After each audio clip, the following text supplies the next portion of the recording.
Good evening, night owls, and welcome to Whisper Crowley. Tonight, I will guide you into a world of darkness, hoping to help you relax and unwind. Perhaps some of you will even drift into a haunting yet soothing sleep. Before we begin, let me know where you're listening from and what time it is for you. And now, we begin.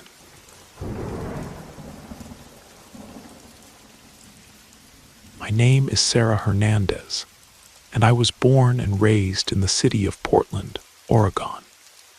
I never imagined that one day I would find myself far from the lights and bustle of the city, in the middle of nowhere, trying to make a place for myself on the old farm I had inherited from a distant aunt.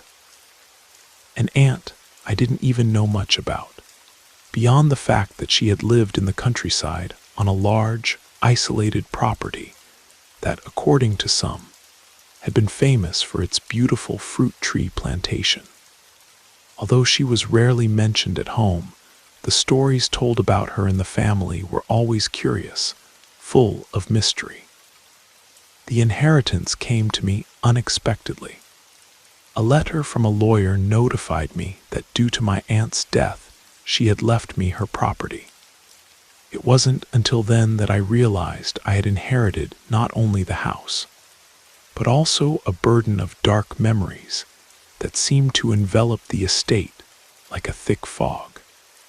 My parents, with their usual distrust of anything out of the ordinary, tried to dissuade me, but something inside me pushed me to accept it. I needed a change, something radical that would take me out of the city routine. I decided to move as soon as I could. I prepared my things, packed bags with the essentials, and leaving behind the frantic days of urban life, I embarked toward that secluded corner an hour's distance from the city. At first, the idea of being alone attracted me. The promise of tranquility and isolation seemed like a respite, but that feeling would soon change. The trip to the farm was long, but I arrived at dusk. The sun was shyly saying goodbye behind distant mountains, and the house, though large, seemed to be even more remote than I expected. The farm was everything you could expect from a rural property. An adobe construction worn down by the years, surrounded by weeds that were gaining strength in the corners. The windows had dirty and broken glass, and the air smelled of wet earth and something else. An indefinite odor I couldn't identify at that moment. However, in that first glance, what struck me most was the silence, an absolute, oppressive silence, as if the earth itself was keeping quiet about something it didn't want anyone to hear. At first, I tried to make the house my home. I began by cleaning a bit, organizing what I found, and repairing what needed it. The property was neglected, but it wasn't anything I couldn't handle. However, strange things soon began to happen. It wasn't just the feeling of being watched, or the distant murmurs that slipped in with the wind. It was something more concrete, something tangible.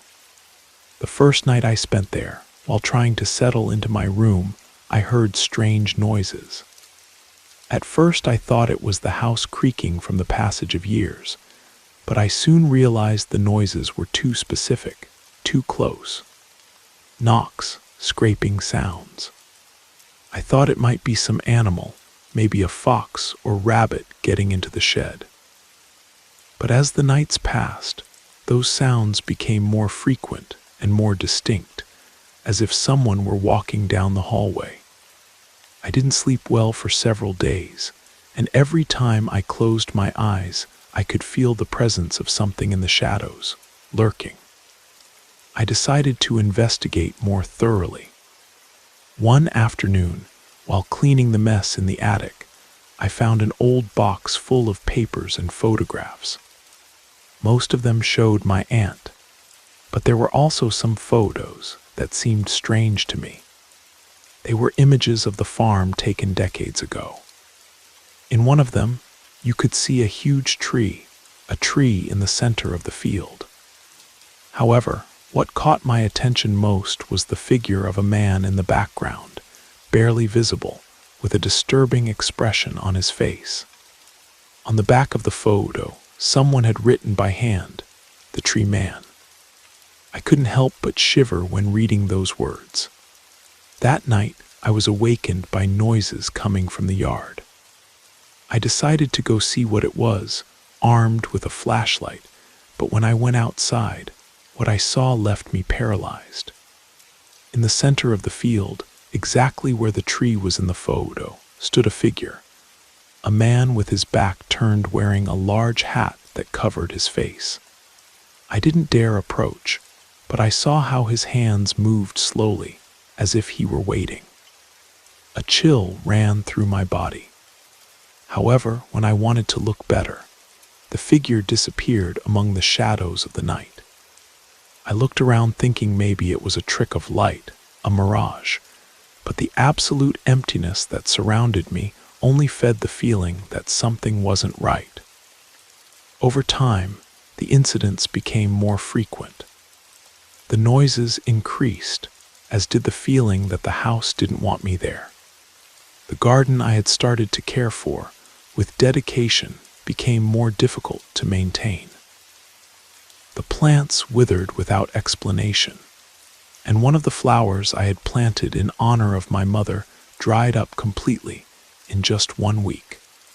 The ground seemed to reject any attempt to cultivate it, and my attempts to fix the fence or make improvements to the house ended in failure. It wasn't until I began excavating in the garden, trying to find the source of that heavy air that was felt in the place, that I found what I had been looking for. While digging, the shovel hit something hard. I thought it would be a stone, but when I removed the earth, my stomach contracted upon seeing what was there.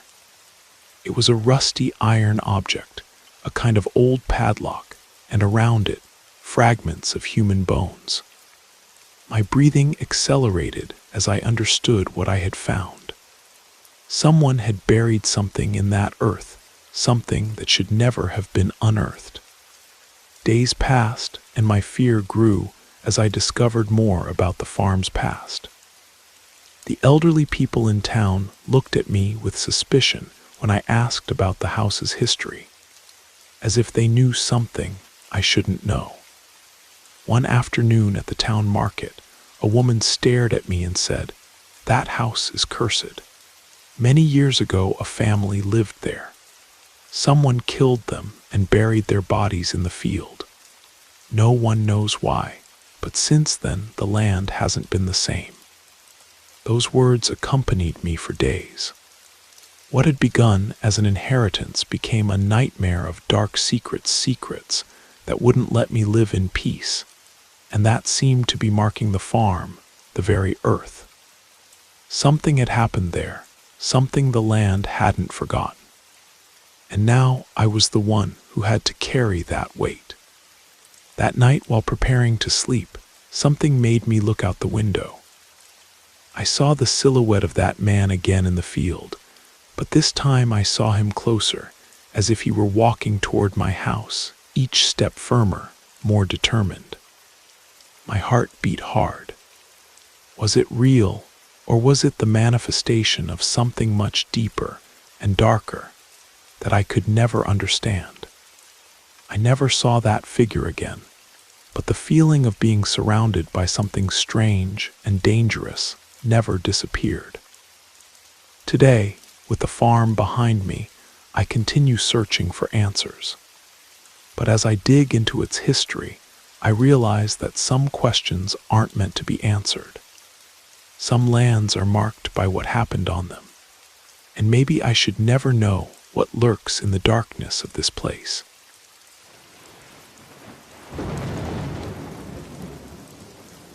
I hope you enjoyed the first story. If you did, don't forget to leave a like. But if I didn't do my job well, feel free to give it a thumbs down. Either way, drop a comment and let us know where you're listening from and what time it is for you. Now, let's continue. Good evening, everyone. My name is Alex, and what I'm about to tell you happened about 3 years ago. It's one of those things that sticks with you, that burrows into your mind and never really leaves. My mom, for as long as I can remember, ran a small catering business out of our kitchen. She'd spend all day cooking, preparing lunch boxes for the workers at the local strip mall, the guys at the auto shop, the ladies at the nail salon, the cashiers at the grocery store. It was hard work, but it paid our bills. Our house always smelled like onions frying or some sauce simmering on the stove.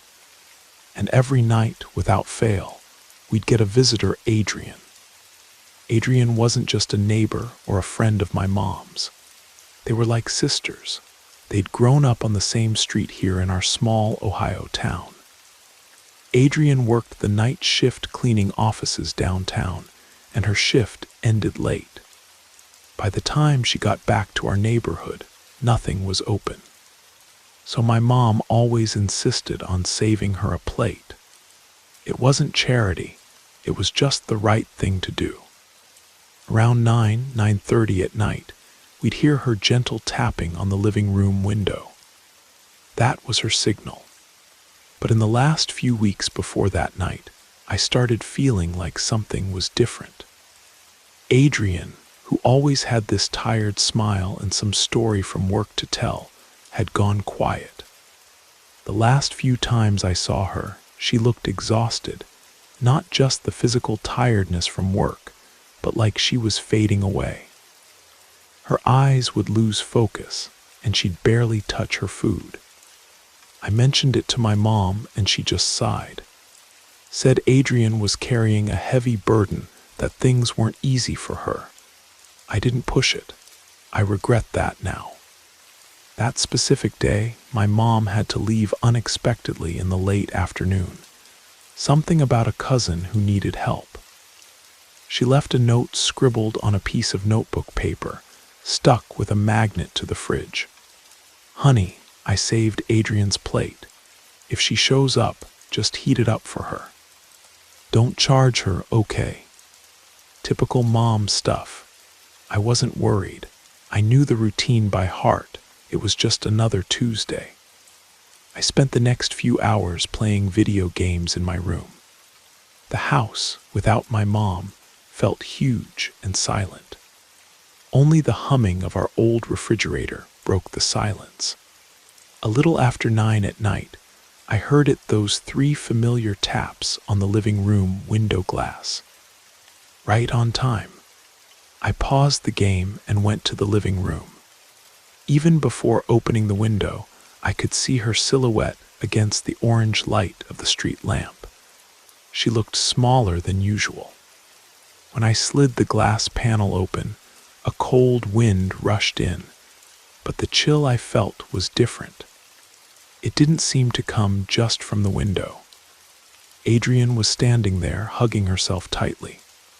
Her hair was damp, stuck to her forehead, and her face was pale, almost gray. She was shaking uncontrollably, a fine tremor that made her teeth chatter slightly. And it wasn't even that cold a night, you know. Mid-October weather, nothing too harsh. "Hey Adrian, everything okay?" I asked, trying to keep my voice normal, but it came out weak. Her eyes didn't focus on me properly. They seemed to look through me, towards something inside the living room. "Alex," she whispered, her voice thin as a thread. "Can you make me some coffee? I'm cold." The request was strange. She never asked for anything beyond the food and the way she was shaking. "Coffee, sure, but don't you want to come in first? Eat something. Mom left your plate ready." She shook her head slowly, almost imperceptibly.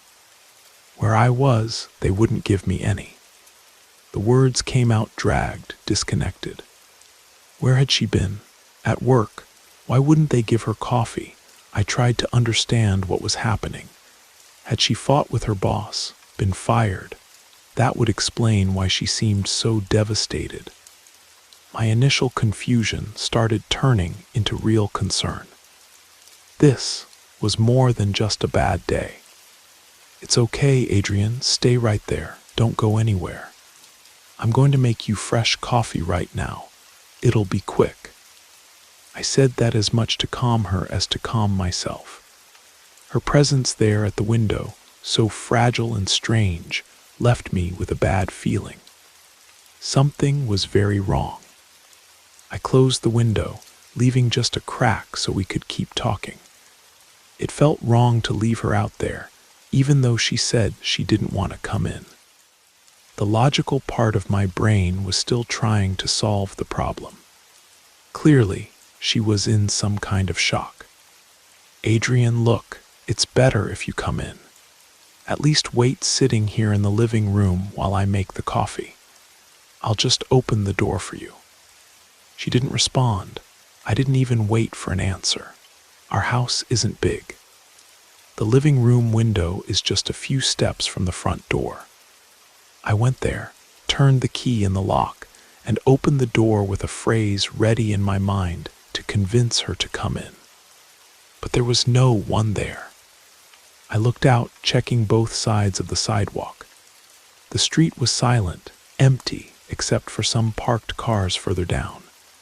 The orange light from the street lamp created long, weak shadows. No trace of Adrian. My heart started beating faster. She just left. Why would she ask for coffee and then leave without a word? It made no sense. Was she hiding by the gate, playing some strange joke? I stepped outside. I looked over the little fence that separated our patio from the sidewalk. Nothing, just the neighbor's plants growing wild. I felt a strong chill for real.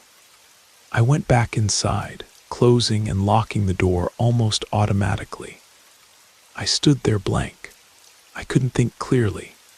I turned around, back to the door, ready to return to the window and see if I could find her on the street. And that's when I lost my breath. She was inside the house. Adrian was standing motionless, right in the middle of the living room, just there with her back to me. And she was barefoot. The ceramic floor must have been freezing, but she didn't move, her arms still crossed over her chest. How the door had been locked. The window I'd opened was too small for someone to get through quickly and silently. It was impossible. I simply couldn't believe what I was seeing. For a second, I thought I was going crazy, that the silence of the house had affected me. But she was there, a solid, real presence in the middle of my living room. I stood there by the door, unable to move properly. The distance between us wasn't great, maybe 12 to 15 feet, but it felt enormous. My throat went dry. The first thing I wanted to do was scream, but no sound came out. The second was to ask how she'd gotten in, but I couldn't form the question. Her image there, barefoot and silent, was so wrong, so out of place, that it canceled out any normal reaction. She didn't turn around. She continued with her back to me, shaking slightly, and then repeated in an even weaker voice that was barely audible in the room. Where I was, they wouldn't give me coffee. The phrase that had sounded just strange before now seemed to have a different weight. It was all she could manage to say. It was the center of her world at that moment. And for some reason I can't explain, my fear started mixing with immense pity. She didn't seem like a threat. She seemed lost. I decided to ignore the impossible, to pretend it was normal for her to have appeared out of nowhere in my living room. I was going to make her the coffee she'd asked for. It was the only concrete thing I could do. "Okay, Adrian, I'm going to make it now. Sit there on the couch, make yourself at home." I passed by her side, keeping a safe distance, like I was passing by a frightened animal. She didn't react. I went to the kitchen, and with each step, I expected to hear a sound, a movement, anything, but there was only silence. In the kitchen, my hands were shaking a little. I took the ground coffee, the cloth filter, the water. I made each movement automatically. While the water heated on the stove, an idea occurred to me. Maybe she was hurt, the bare feet, the shaking. I went to the bathroom cabinet and got the first aid kit hydrogen peroxide, a roll of gauze, adhesive tape. Then I remembered an old blanket my mom kept in a chest under the stairs. It was a thick wool blanket.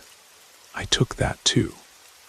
I was trying to be helpful, trying to bring the situation back to the reality I knew, where people feel cold and get hurt, and we take care of them. I returned to the living room with the improvised kit and the blanket. She was still in the same place. Exactly the same place. She looked like a statue. A strange smell started floating in the air. Something I hadn't noticed before. A smell of clothes stored for a long time, maybe with a touch of damp earth. "Adrian," I called softly. "I brought you a blanket and some things to clean your feet if you hurt them." I approached slowly, extending the folded blanket. She finally turned around, but her face was empty. Her eyes had no focus, her features had no expression. It was like looking at a mask. She took the blanket with both hands, without saying a word, and wrapped herself in it from head to toe, like a child hiding. She stayed like that, standing, a tall, covered figure in the middle of the living room. I couldn't see anything of her now, not her face, not her hands, not her feet. At that moment, I heard the whistle of boiling water in the kitchen. The coffee was ready. The sound of the kettle gave me an excuse to get out of there. It was a normal kitchen sound, and I clung to it. I went back to the kitchen, turned off the heat, and strained the coffee. The strong smell filled the air. My hands still weren't completely steady, but the act of doing something, of following a familiar ritual, helped organize my thoughts a little. I took our best cup, a white ceramic one my mom only used on special occasions, and filled it with hot, steaming coffee. I was still trying to convince myself that this was a normal situation, that Adrian was going through a breakdown, a stress episode, and that a cup of hot coffee and a little care would solve everything. The part about her appearing out of nowhere in the living room, I pushed that part to the back of my mind. I'd deal with it later. With the cup in hand, I returned to the living room, and the scene I found made my entire attempt to normalize the situation collapse. The figure covered by the blanket was still standing in the same spot, but now her stillness was absolute. Before, I could feel her trembling, her fragility. Now she was like a pillar. There was no sign of breathing under the fabric, no movement, however minimal. The entire living room seemed to have become darker, denser. The air felt heavy, difficult to breathe.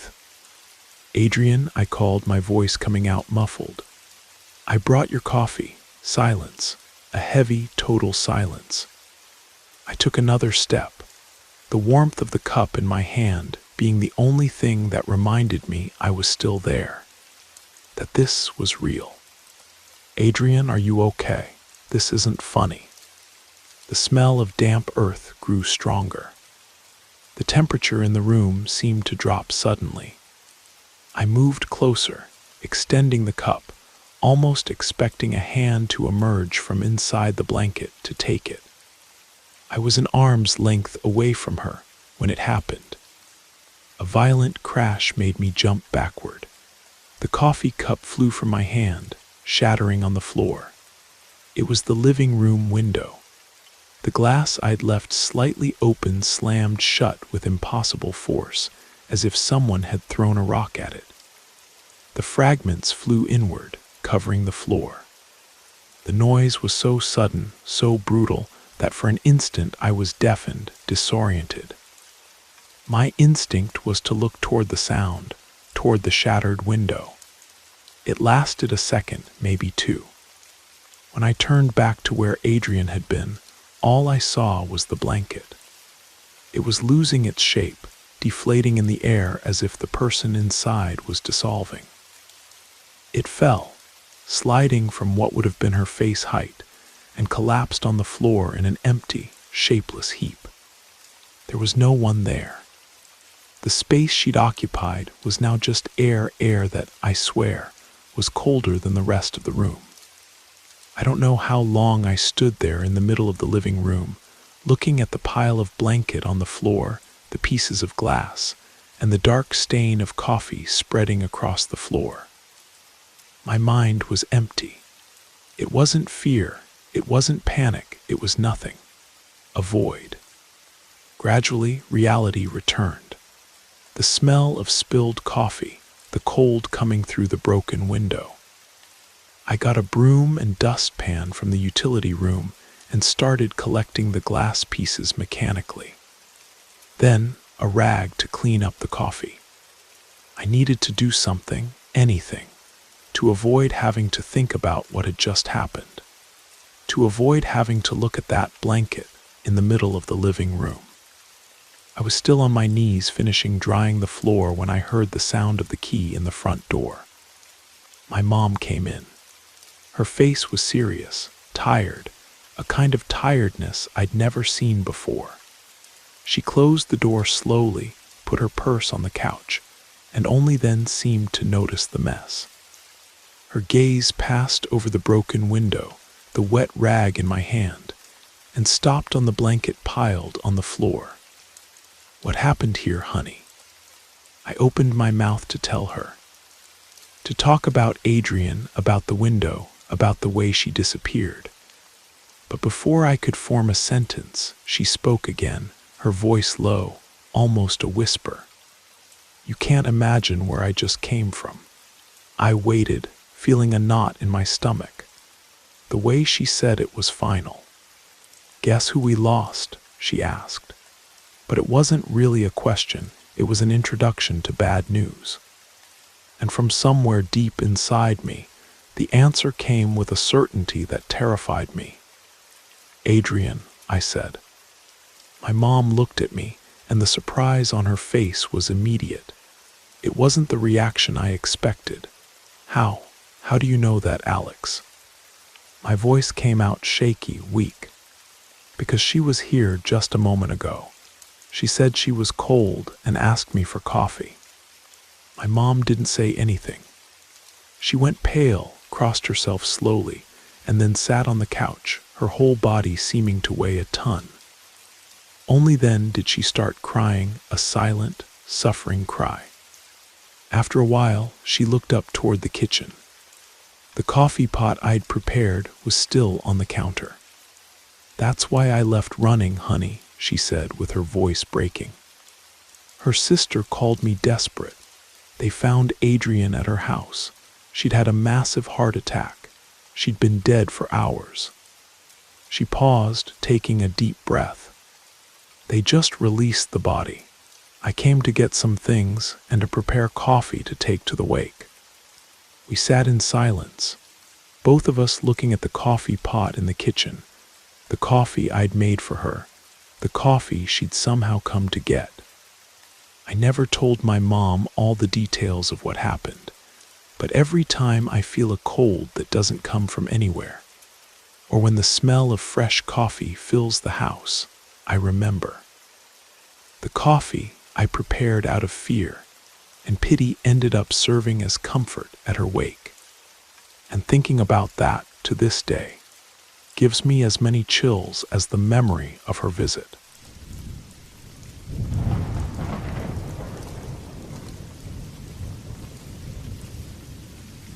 My name is Philip.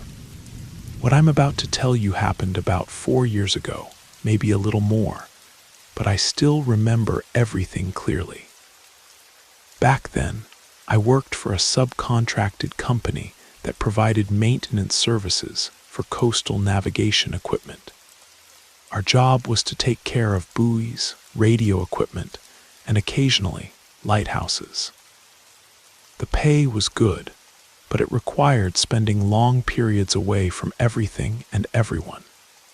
That year, I think it was 2020, I was assigned routine maintenance on a very remote lighthouse, a place you could only reach by boat after several hours of travel along the Maine coast. It's basically a giant piece of rock in the middle of nowhere, with the lighthouse tower and a support building beside it. Due to some strange electrical failures that had occurred the year before, the bosses decided to send a pair. And that's where Sean entered the story. Sean and I were colleagues. We weren't great friends, but we got along well. He'd always been a quieter type, kind of in his own world. I knew he was going through a rough patch. He'd ended a years-long relationship shortly before that trip. He didn't talk about it, but you could tell things were heavy for him. Maybe for him, the idea of spending 15 days isolated sounded like an escape. For me, it was just another job. The first 3 or 4 days were exactly what I expected: total boredom. The wind with its salty smell gave no respite. The humidity was so thick it never went away. During the day, we did the usual stuff: checked the diesel generator, cleaned corrosion off parts, tested batteries. At night, there was a domino set, strong black coffee, and silence. We fell into a routine that almost left you numb. What we didn't know was that all that silence was about to end, in a way I would never forget. The whole thing started on the 4th or 5th night. I don't remember well. I woke up in the middle of the night. It must have been around 2 in the morning. It wasn't from any noise, and I didn't have a nightmare. It was a different feeling in the air, you understand. It was heavy. Like the air gets still and electric just before a strong storm, except the sky outside was clear, full of stars. A strange calm. I sat up in bed and stayed there trying to process what was wrong. And then I realized something was missing from the silence. The low, constant hum of the motor that rotated the lighthouse lens was gone, and mainly, the light was missing. That bright beam that swept across our room window every 10 seconds like clockwork wasn't passing. The lighthouse beam had stopped. That was a very serious problem. I shook Sean's shoulder. He was sleeping deeply in the bottom bunk. "Sean, wake up, come on, wake up." He mumbled something, still half asleep. "What's wrong?" "The light," I said, already on my feet. "I think the light stopped rotating." At that instant, he sat up. You didn't need to be an expert to understand the gravity of that. We climbed the spiral metal staircase, that narrow path that led to the top of the tower.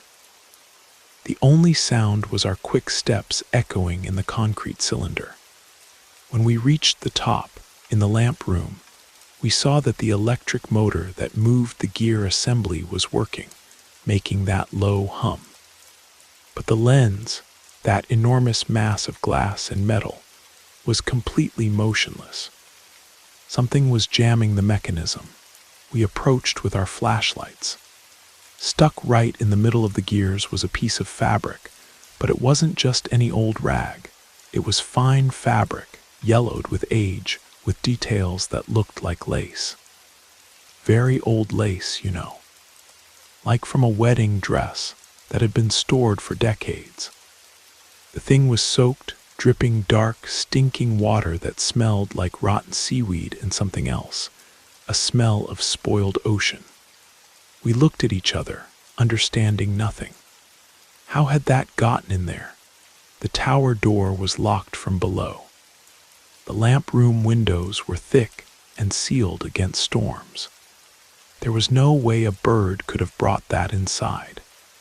There was no way the wind could have forced something like that into such a precise mechanism. It made no sense whatsoever. Sean, with a disgusted expression, used the tip of a screwdriver to pull out the fabric. The cloth came out with a wet sound, tearing a little in the process. He carried it to the window, opened the latch with some difficulty, and threw it out into the darkness. The wind took it instantly. We stood in silence for a moment, just looking at each other. Then we freed the lens. The system started working again, and the light returned to its rotation. We tried to convince ourselves it was just something bizarre, an impossible coincidence. But that night, neither of us slept well. The feeling that something was wrong didn't go away, on the contrary. It was just beginning. The next night it happened again. I woke up, looked at the clock on the wall, and it read 2:15 in the morning. The room was too dark and quiet. The lighthouse beam had stopped. This time I didn't feel surprise. What I felt was a cold pit in my stomach. This wasn't a coincidence. I called Sean, but he was already sitting on the edge of the bed, staring at the wall. He didn't even turn around. We took our flashlights and climbed the stairs in silence. Each of our steps on the metal staircase seemed like thunder. We already half knew what we were going to find, but at the same time, we didn't. It's a horrible feeling, expecting the worst. Up there, the scene repeated itself, the motor humming, the lens stopped, and in the same place as before, stuck in the gear, another piece of fabric. Only this time it was different. It was finer, a fabric that must have once been silk in a reddish tone, now all discolored by water. It looked like a neck scarf or an old shawl, and it was like the other one, soaked, with the same smell of rot and deep ocean. It even had tiny barnacles stuck to it, those little shelled creatures, as if it had been torn from a rock at the bottom of the ocean just minutes before. This time no one said anything. I pulled out the cloth myself with my hand, not caring about the disgust. I carried it to the window and threw it outside. When we went down, the atmosphere between us changed completely. The excuse of a bizarre incident had evaporated. Someone or something was doing this on purpose. We spent the rest of the early morning and the entire next morning checking everything. The lock on the front door, the window latches, the storage room door. Everything was exactly as we'd left it, closed, secure. No sign of forced entry, not a scratch, nothing. The island was just ours. We were alone, or at least that's what we thought. It was at that point that real fear began to settle in. Not the fear of a scare, but the fear that comes from the certainty that things no longer made sense. And that's also when Sean began to change in a way that really worried me. He became even quieter. He spent hours and hours sitting by the kitchen window, looking down at the dark rocks below, just watching the sea. The domino set was forgotten in its box. Sometimes I tried to make conversation, asked him if everything was okay, and he just gave short, one-word answers.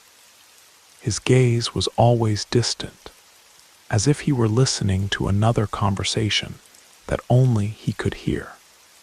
One afternoon, I found him in the same place, staring at the waves. The sunset light made his face look even paler. "What are you looking at out there, man?"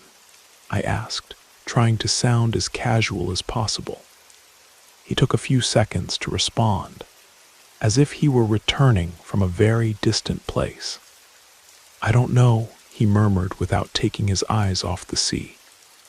"The other day at night, I think I saw someone." I felt my whole body go on alert. "You saw someone? What do you mean someone? Where?" "Down there," he pointed with his chin toward the rocks. right at the edge of the lighthouse beam. It looked like a person standing there, just looking up at us. Then the light turned, and when it lit up the spot again, there was no one there. He said that with a naturalness that scared me more than if he had screamed. He didn't seem to be making up a story to frighten me. He seemed genuinely confused. At that moment, I understood. The problem wasn't just the sabotage up there anymore.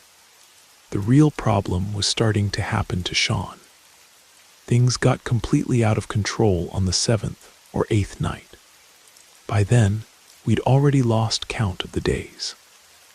After that conversation about the figure on the rocks, we started barricading the door that gave access to the tower stairs with an iron bar.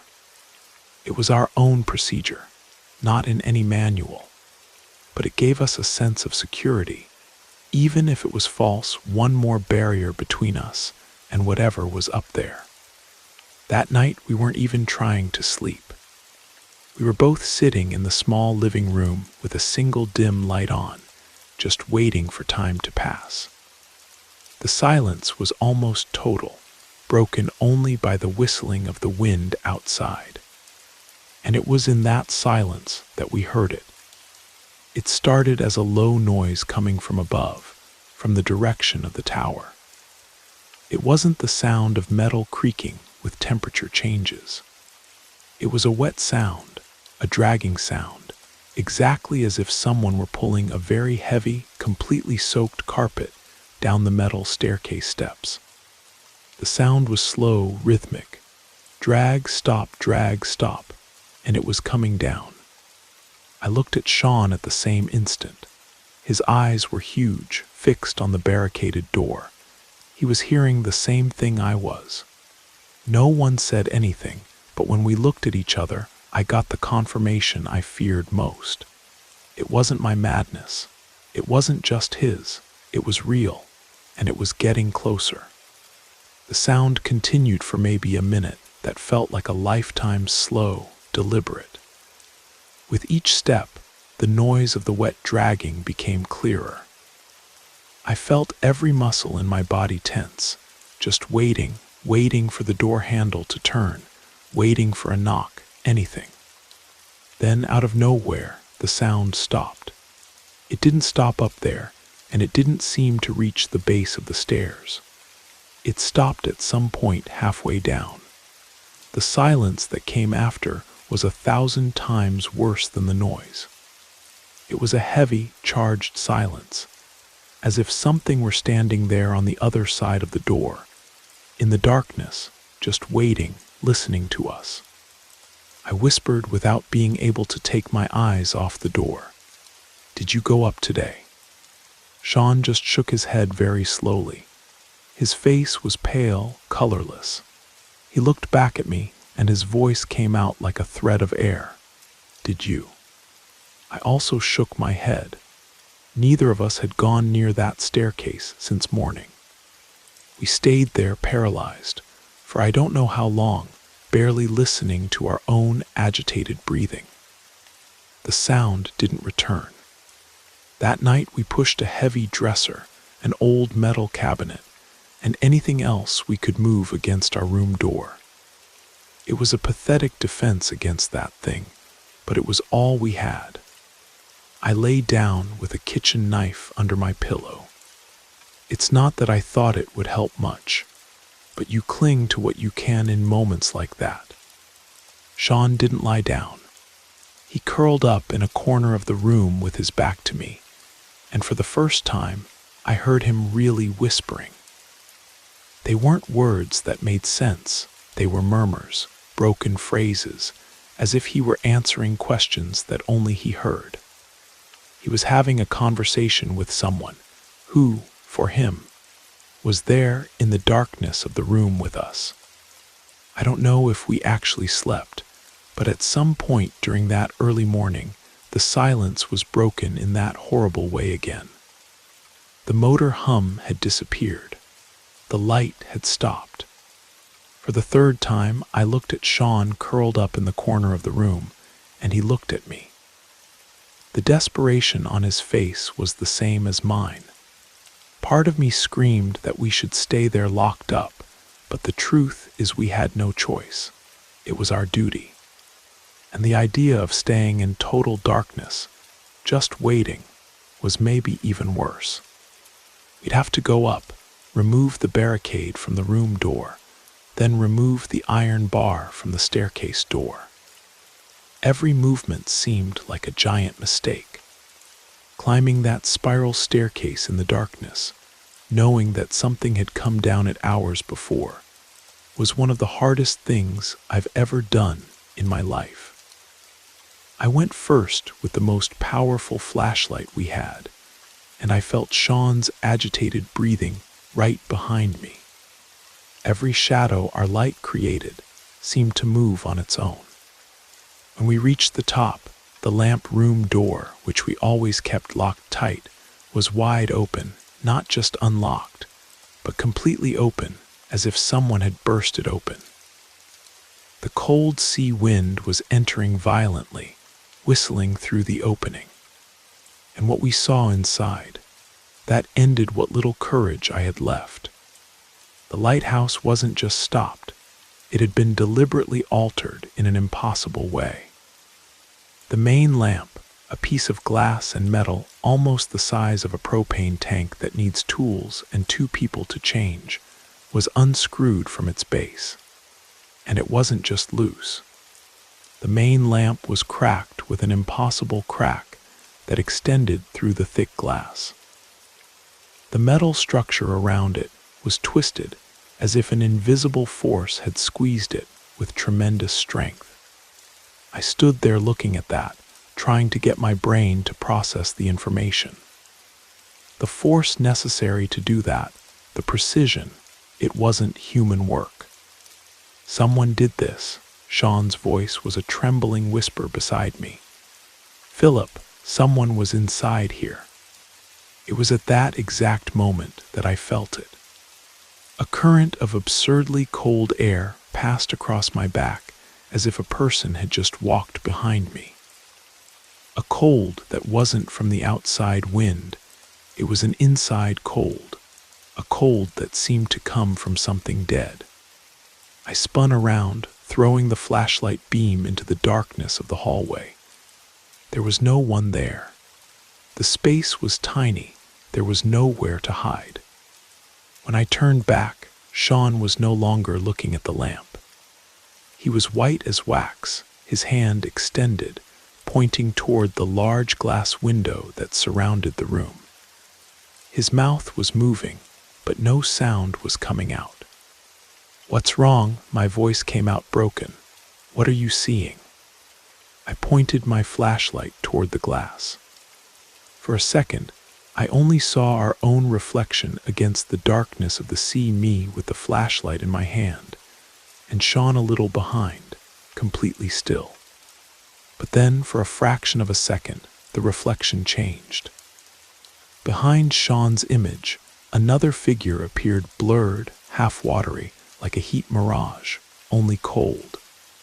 The silhouette of a woman wearing what looked like an old, torn dress, and her arms. Her arms were wrapped around Sean's shoulders in a kind of possessive embrace. The face was a smudge, but the image of that gesture, of that silent claim, was burned into my head. That was the limit. We didn't say anything more. Survival instinct took control. We turned around and simply ran. We went down that staircase stumbling. The sound of our feet hitting the metal was the only thing that existed in the world. We didn't look back. We entered our room, slammed the door, and rebuilt the barricade with the force of pure panic. Sean collapsed on the floor. He started rocking back and forth, hugging his own knees, whispering non-stop broken phrases about how she was cold, about how she'd been waiting so long. I stayed there leaning against the door with my heart in my throat, trying not to fall apart with him. It was over. The mission was over. The job was over. There, in the darkness, listening to my colleagues' murmurs and the howling of the wind, I made the only possible decision. As soon as the first ray of sun appeared, I was going to take the emergency satellite phone and call for rescue. We needed to get off that island right then. As soon as it started to get light, I took the case with the satellite phone. I had to force my voice to sound calm, invent a story. I said we'd had a very serious mechanical failure in the lens rotation shaft, something irreparable, and that the structure no longer seemed safe to us.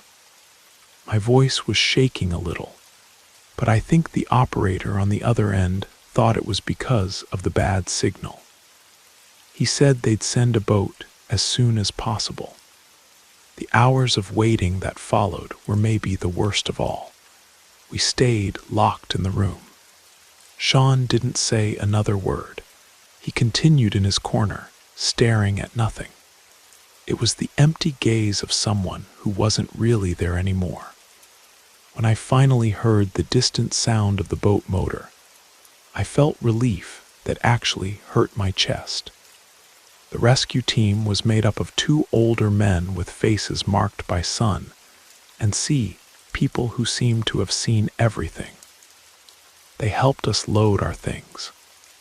One of them looked at Sean's condition, all stiff, and then at me with a clear question on his face, but he had the good sense not to ask anything. We were already on the boat, moving away from that island, when the boatman piloting the craft turned to me. "Good thing you managed to call again this morning," he said, a little louder because of the motor noise. "We were worried about your call during the night." I felt a chill that had nothing to do with the sea wind. "Call during the night?" I responded. "No, I only called early this morning. I didn't touch that phone before that." The man frowned, confused. "Well, that's strange. We received a distress call from there. The log shows 2:15 in the morning. The signal was horrible, almost pure static, but you could make out one of your voices saying there was someone else there. And then in the background, it sounded like there was a woman singing very softly. Right after that, the call cut off. We tried to call back, but it wouldn't go through." He paused, glanced at Sean, then back at me, lowering his voice a little. "When we arrived and saw how you were, especially your partner, I thought it was better to leave it alone. There are things in this ocean that are better not to ask about." My gaze went straight to Sean. He continued with the same lost expression, as if he hadn't heard a single word. But I heard, and at that moment, I understood everything. Sean didn't speak during the entire long trip back. He quit the company about 2 months later. I never saw him again, and we never talked about what happened on that island. Sometimes, when the night silence becomes too heavy, I find myself thinking about it. I think about whether I should have noticed the signs earlier, because you could tell he wasn't okay to go to a place like that he was too fragile. I wonder if I could have done something to prevent it all. But the truth is I don't have that answer. The only thing I know is that there are places in this world that it's better never to return to. And for me, that lighthouse is first on the list.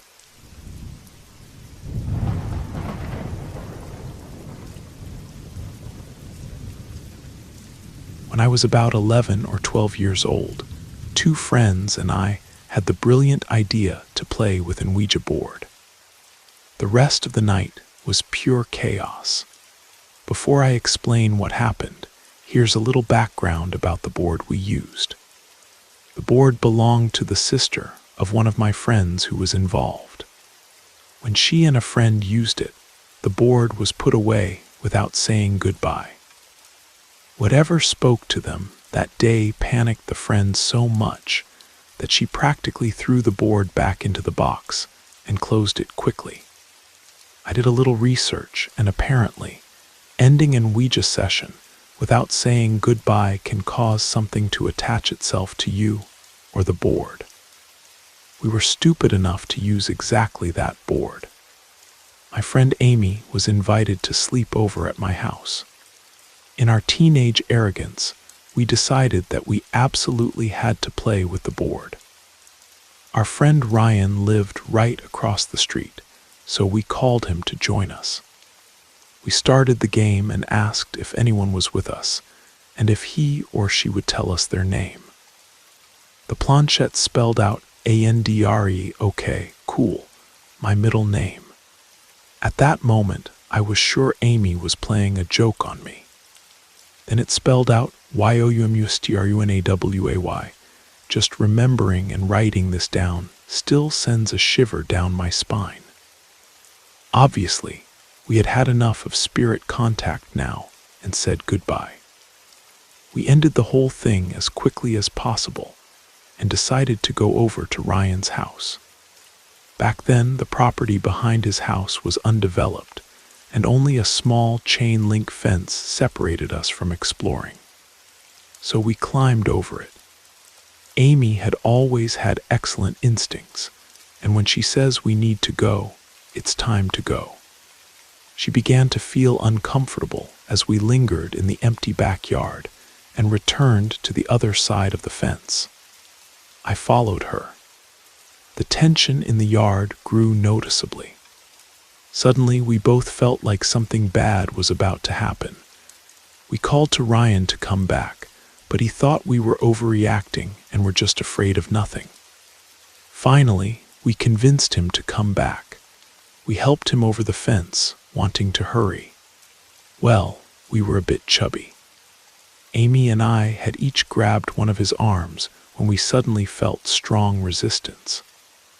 Ryan's hoodie was being pulled backward by something invisible, and he was audibly gasping for air. I don't remember if one of us grabbed his hoodie while the other pulled him over the fence, but somehow we managed to get him back onto his property. Finally, he could breathe again. He was disturbed and just wanted to go back into his house. Amy and I said goodbye to him and went back to my place for our sleepover. We talked about what had happened, but since we were kids, the whole thing suddenly became cool and funny. It wasn't. Due to my earlier problems sharing a bed with someone, I slept on the floor and left Amy my bed. When I woke up the next morning, I had 3 long scratches on both sides of my pelvis and thighs. I had slept alone. Amy couldn't have done it. The scratches looked like deep cat scratches, but my cat was declawed, not my decision, and I never scratch myself that way. Nothing like this has ever happened again, but it's something I have to think about to this day. That night taught me that some warnings should be heeded, and some games should never be played. The entity that spelled out Andre knew exactly who I was, and when it told us to run away, we should have listened immediately. Instead, we walked right into whatever was waiting for us in that empty lot behind Ryan's house.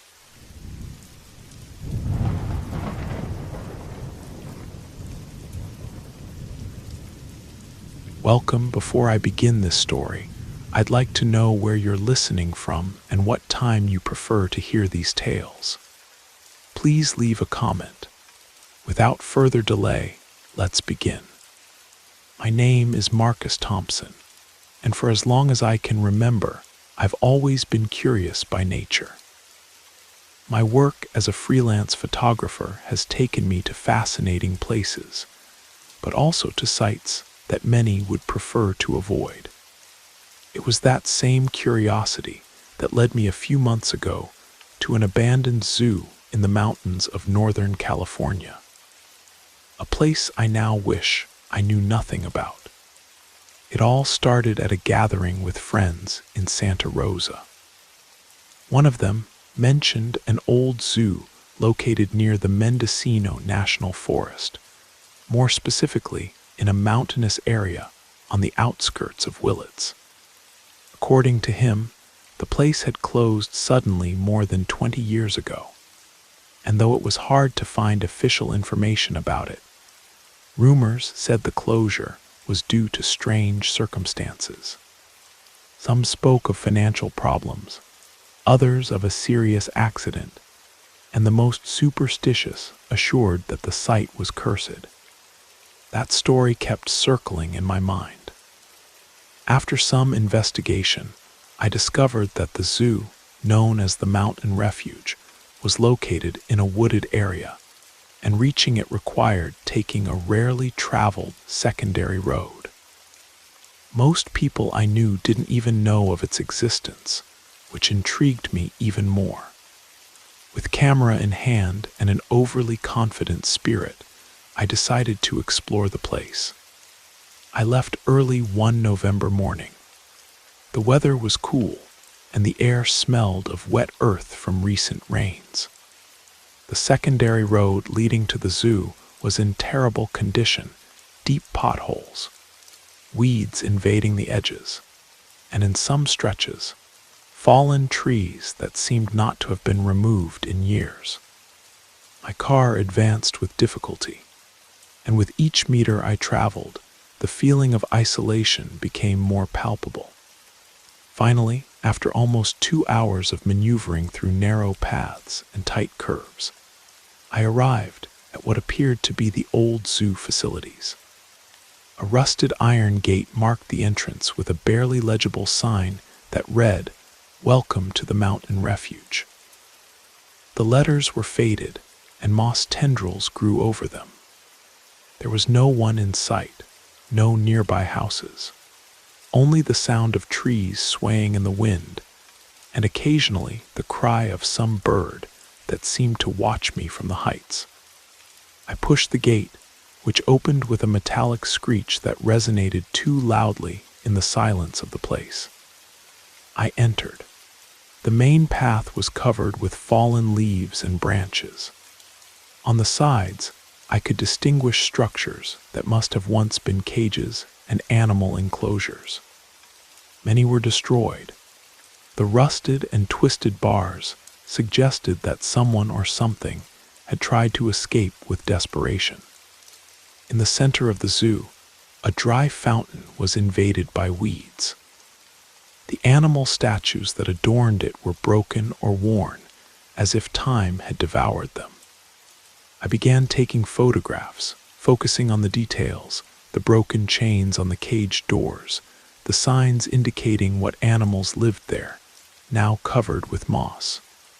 One said Jaguar Panthera onca. I approached the corresponding cage and felt a chill. Despite the years, I could still distinguish claw marks on the bars, as if the animal had scratched with fury, perhaps in an attempt to escape. Further ahead, I found a small building that must have been the infirmary. Upon entering, the smell of humidity and decomposition hit me full force. On a metal table were broken medicine bottles and scattered papers. I picked up one that was still legible. It was a veterinary report mentioning the death of a black bear from unknown causes, dated a couple of months before the closure. What caught my attention was a handwritten note at the end. "It's the fourth one in less than a month. Something isn't right." That made me feel a knot in my stomach, but I decided to continue exploring. The next enclosure I found was large, with a pond in the center, now dry. A barely visible sign said alligators. The bars surrounding the place were completely twisted, as if they had been torn out by a tremendous force. I took some photos, but a noise in the brush made me stop. I looked around, expecting to see some small animal, perhaps a raccoon or a badger. However, I saw nothing. The silence returned, but it was different. It was a loaded, heavy silence, as if the place was waiting for something. I kept walking, though my confidence was beginning to fade. Upon reaching what appeared to be the office area, I found a partially destroyed archive. Most of the documents were useless, but one caught my attention. It was a report addressed to the zoo owner, talking about unusual behavior in the animals before the closure. It said some showed aggression for no apparent reason, while others simply stopped eating and lay in their cages, as if waiting for death. At that moment, I heard a loud noise behind me, as if something heavy had fallen. I turned quickly but saw nothing. I decided I'd had enough. The place wasn't just in ruins, there was something about it that didn't feel natural. I put away my camera and began walking back toward the entrance. As I left, I noticed the atmosphere had changed. The air was colder, and the sunlight that had previously shyly penetrated the treetops was now completely blocked by gray clouds.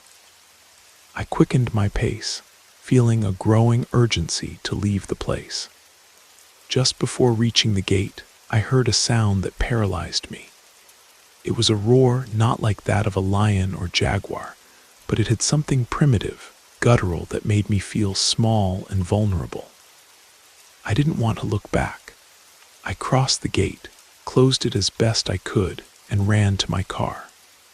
When I started the engine, I saw something I hadn't noticed when I arrived: deep scratches on the hood, as if something had clawed at it. I didn't stop to examine it. I drove back along the dirt road, looking in the rearview mirror every few seconds, hoping not to encounter something following me. Upon returning to Santa Rosa, I shared some of the photos with my friends, but omitted the most disturbing details. Since then, I've researched more about the zoo. It seems no one wants to talk about it, neither local authorities nor the few residents in the surrounding areas. The little I've found are stories similar to mine. Sensations of being watched, inexplicable noises, and strange marks on the structures. I don't know what really happened at the mountain refuge, but I'm sure the closure wasn't just due to lack of money or negligence. Something happened there, something that should never have been forgotten. After sharing the photos with my friends, I expected one of them to show interest or try to search for more information. However, most limited themselves to commenting on how impressive the place was and asking how I had gotten there. Only one, Arthur, an independent journalist I had worked with before, showed true interest. "That place sounds like a buried story," he told me when we met at a cafe days later.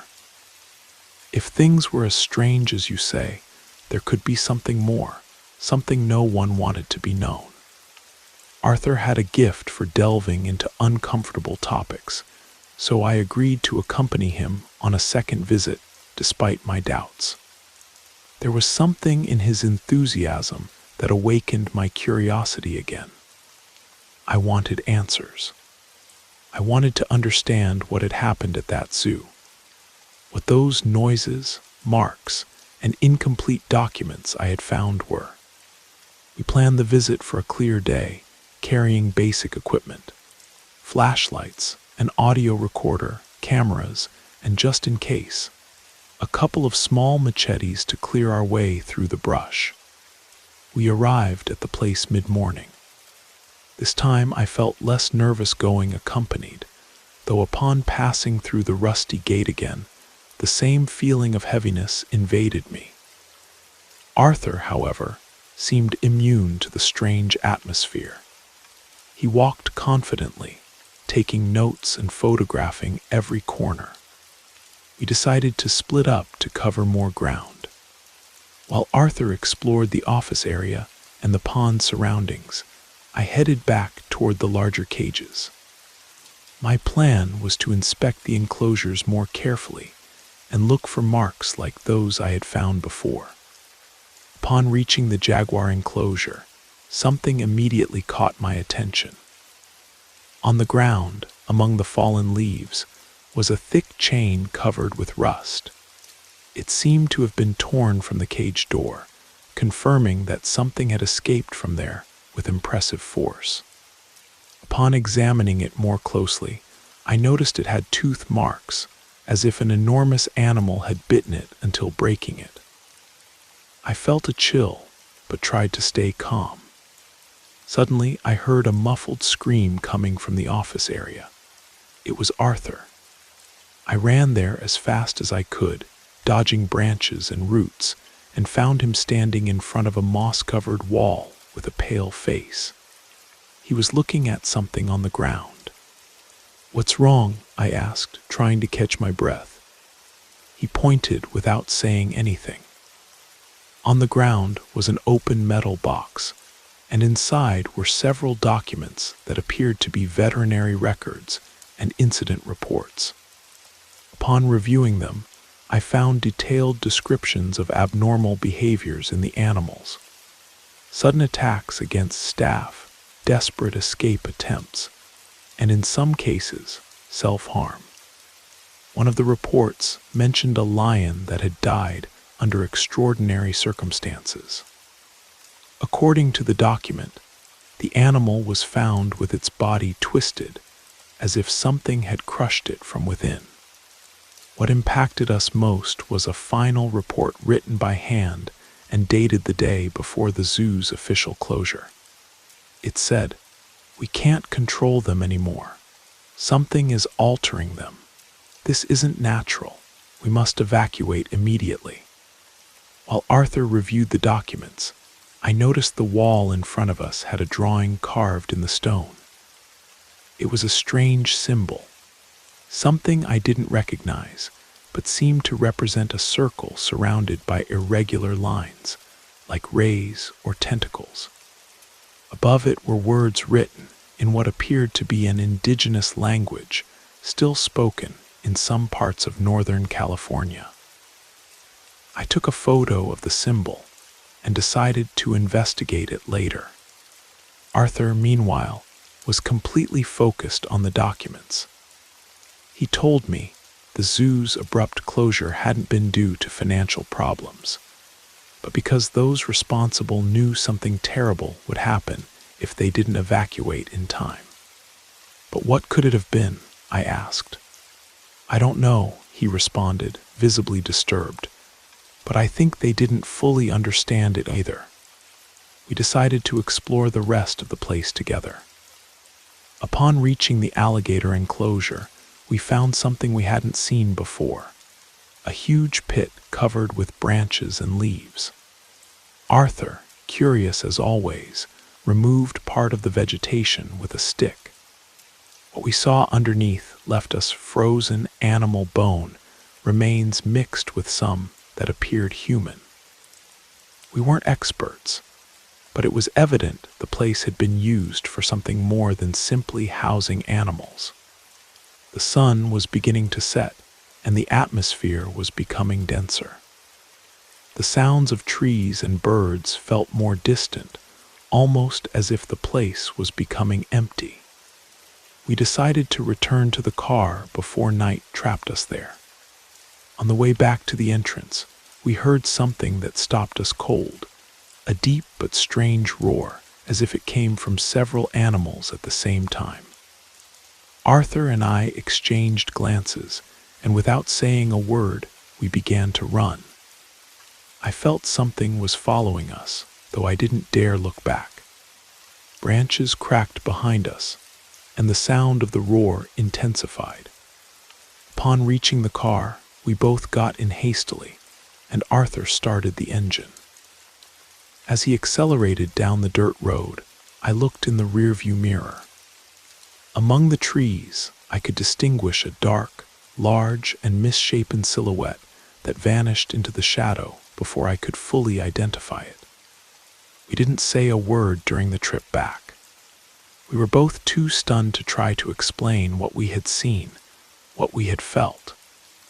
We knew there was something in that zoo that didn't belong to the normal world, something that shouldn't have been awakened. Since that day, Arthur and I haven't spoken about the topic in depth. He published an article based on the documents we recovered, but avoided mentioning the most disturbing parts. I, for my part, keep reviewing the photos I took, looking for answers in every detail. The symbol carved on the wall haunts me in dreams, though I've tried to research its meaning. No one seems to recognize it. Perhaps it's better that way. Some questions are better left unanswered, especially when the answers might open doors that should remain closed. I'll never return to that place, but sometimes, on silent nights, I feel that something from it never let me leave completely.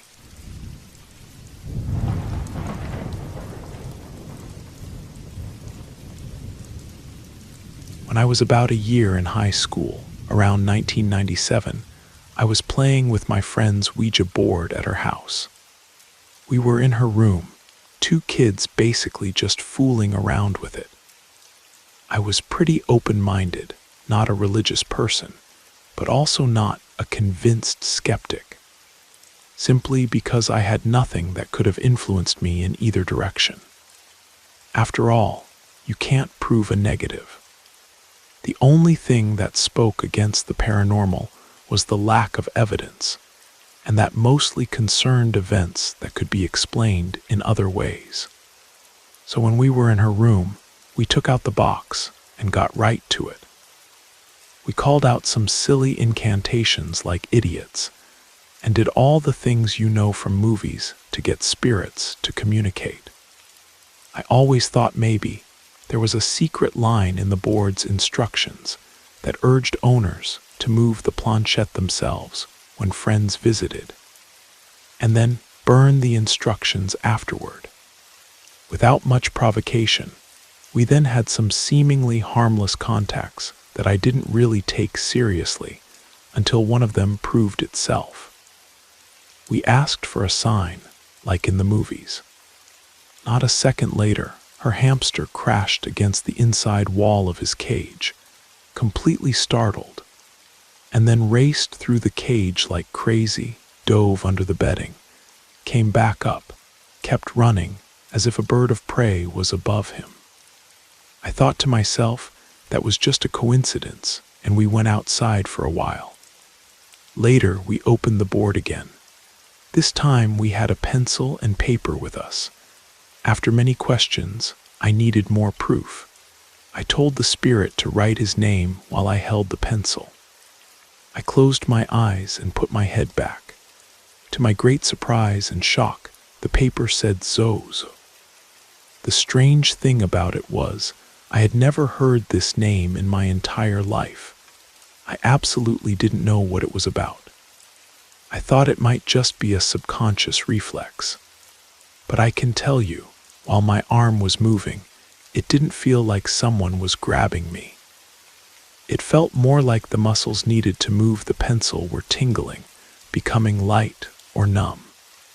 I assumed that spirits might simply communicate on noisy channels, or that it was just a typo, a misunderstanding, something lost in translation.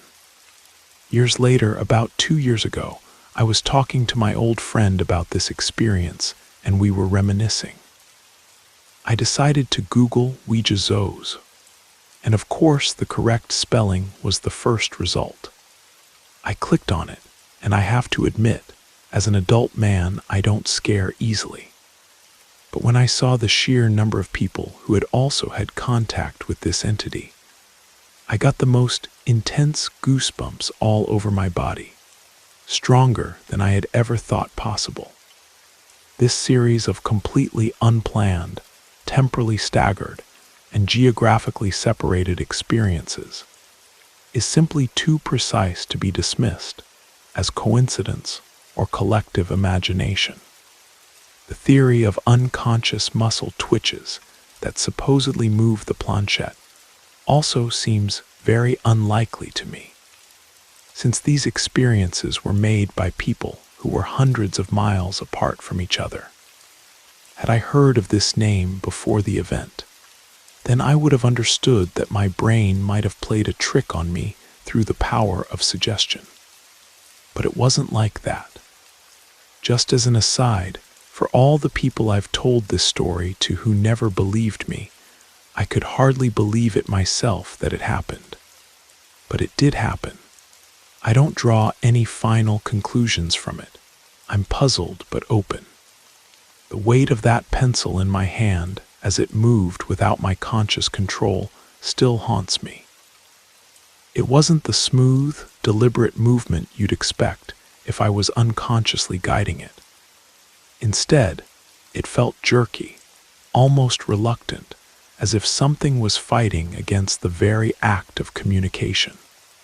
The letters formed slowly, shakily, but with an underlying determination that felt utterly foreign to my own handwriting. What disturbs me most is the research I've done since then. Zoes isn't just some random name that popped up in a teenage Ouija session. It's a name that appears in accounts dating back decades, maybe longer. People from different countries, different time periods, all reporting contact with the same entity. The consistency is unsettling. How can so many people, completely unconnected to each other, encounter the same presence? I've read accounts of Zozo being manipulative, trying to isolate people from their friends during sessions, causing electronic malfunctions, and even physical harm. The more I learned, the more I realized how lucky we were that our encounter was relatively brief. Some people report being followed by this entity for years after first contact. The fact that my teenage self, with no prior knowledge of this name or entity, could channel something that has terrorized people across the globe suggests something far more real and dangerous than I initially believed. It makes me wonder what other names, what other entities are out there waiting for naive teenagers to make contact. And it makes me grateful that I never picked up another Ouija board again.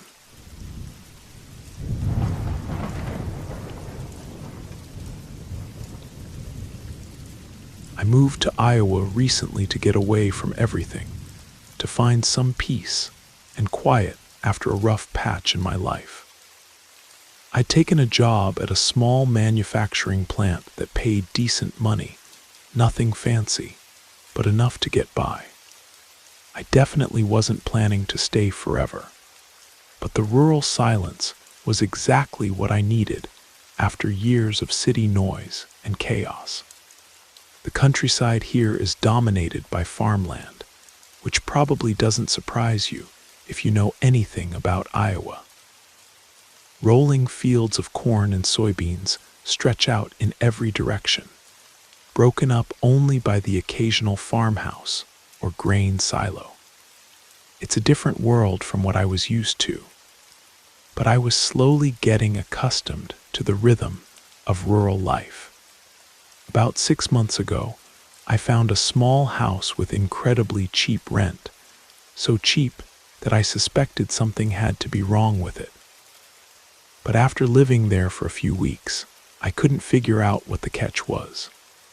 The house itself was tiny, maybe 800 square feet, but the property was huge. I had more backyard space than I knew what to do with, and I'd never been much of a gardener. Right next to the house was a massive cornfield that seemed to go on forever. The field ended at a small wooden fence that stood maybe 10 feet from my back door. You could practically touch the house and the fence at the same time. That's how close everything was. As you might expect, I didn't have any neighbors to speak of. The isolation was actually pretty peaceful, despite everything that happened later. I'd often sit by my back window in the evenings, staring out at the field and thinking about my life, while the corn stalks swayed gently in the breeze.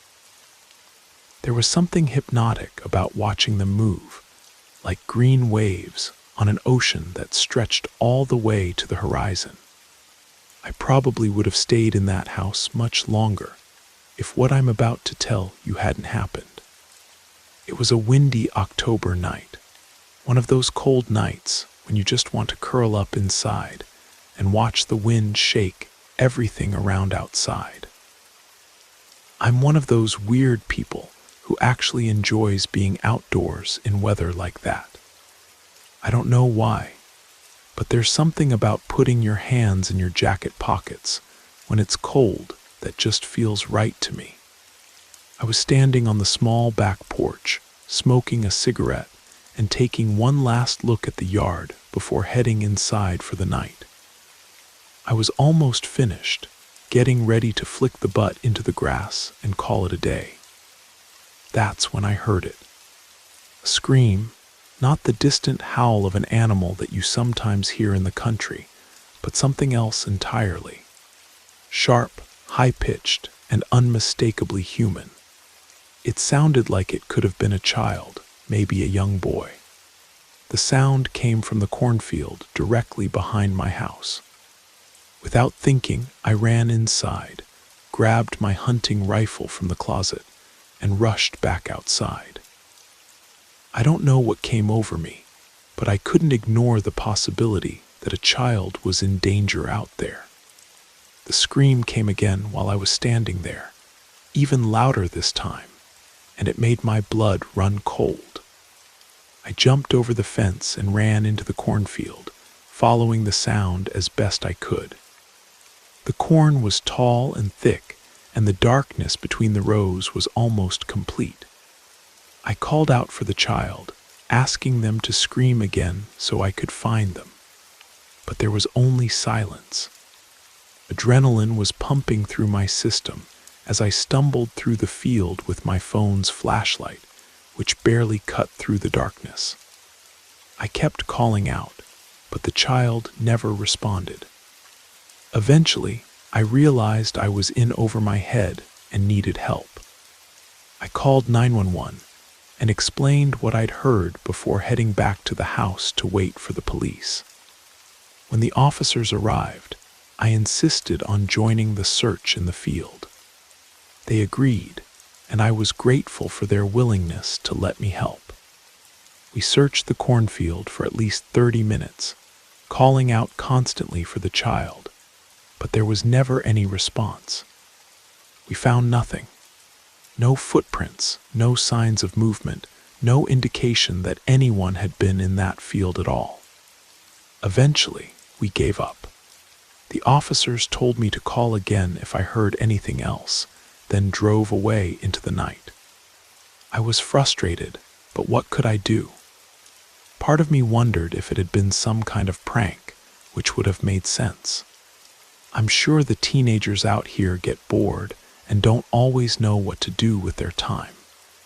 Still, the thought of someone using a child's scream to scare people made me sick to my stomach. As much as I tried to convince myself it was just a prank, I couldn't shake the feeling that something was seriously wrong. What I didn't know was that the situation was about to escalate from level 1 to level 10.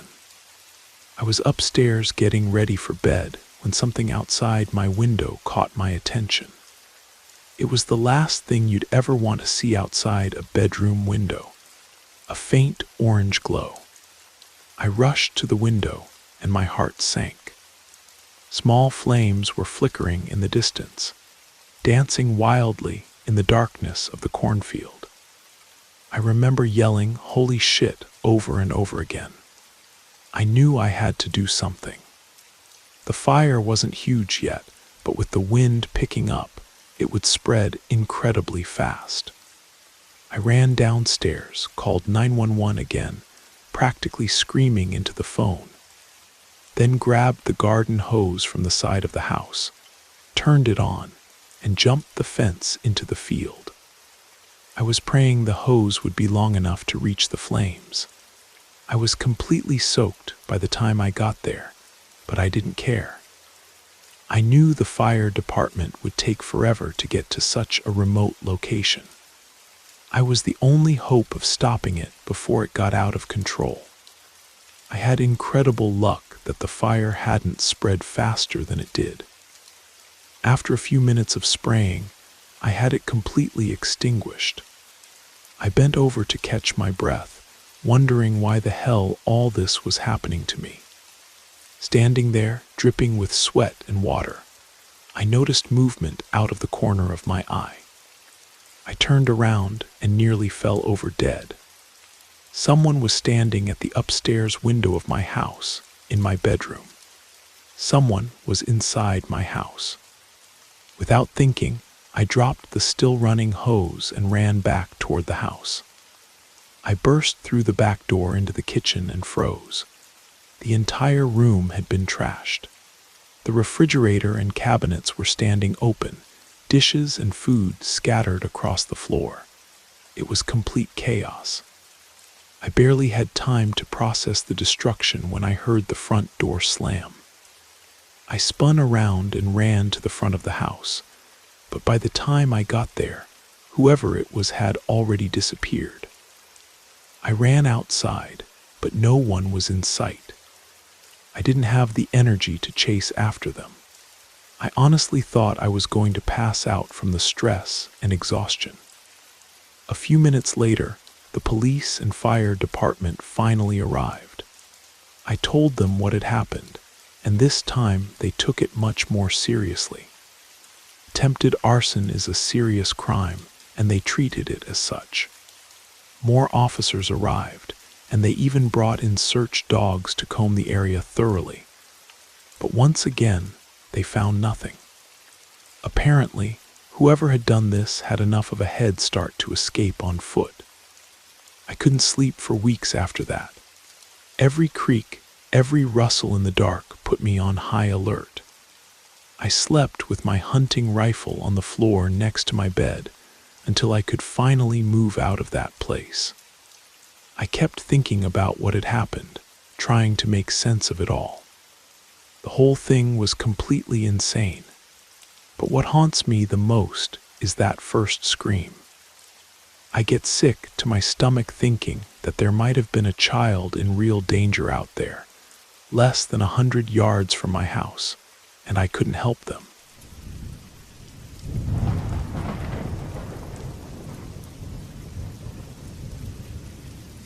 After going through a pretty rough patch, I ended up in a rundown cabin somewhere out in the Arkansas Ozarks.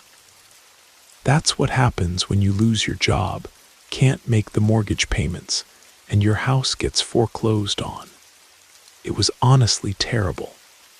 My wife had died 2 years earlier, and since then, every day felt like fighting against the current. Eventually, I just ran out of strength. When the bank took my house in 2014, I called an old friend who owned a cabin in Arkansas, right on the edge of the woods. He said I could rent it for almost nothing, at least until I got back on my feet. I figured it was better than sleeping in my truck. So I packed what little I had left and headed out.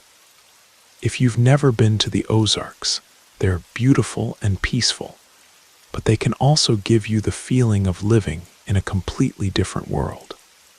The cabin sat on a narrow gravel road, lined with tall trees that seemed to lean over like guardians of some ancient secret. The building was small and rundown, no TV, no internet, and the porch tilted slightly to the right. The nights out there were pitch black, and the nearest neighbors lived about half a mile up the road. I told myself the quiet would help me think, deal with losing my wife, and plan my next move. The first few weeks were pretty uneventful. During the day, I usually drove to the local library about an hour away to send out job applications. And in the evenings, I tinkered around the cabin, trying to patch leaky spots or stabilize the creaking floorboards. I kept pretty much to myself. At night, I heard lots of animals, owls, foxes, opossums digging through the trash, but none of it particularly scared me. Honestly, I almost liked the feeling, like I was living alongside nature. I never really felt alone. But around the third week, I started noticing strange things. One evening, I heard sniffing right outside my bedroom window, like something with a short snout was smelling along the wall. It was a very distinctive sound, wet and heavy breathing. At first I thought it was a black bear, but I'd lived in Arkansas long enough to know what normal bears sound like, and this wasn't it. Bears make that deep, rumbling snort, but this was sharper, with occasional grunts or squealing sounds mixed in. I turned off my bedside lamp so I could look out the window without reflection, but it was too dark to see anything. When I opened the window to shine my flashlight out, the sound suddenly stopped, like whatever was out there had suddenly fled. A few nights later, I found fresh tracks in the dirt by the porch. They were large, but not quite as big as a typical bear paw. What really bothered me was the shape. The toes were very long, and the print had a curved arch. It made my hair stand on end. It could have been a sick or mangy bear, maybe, but something about those tracks was just wrong. That same night, I discovered scratch marks on the side of the cabin near the kitchen window. They were arranged horizontally, like something had reared up and dragged long curved claws across the wood. To me, it didn't look like typical bear scratches.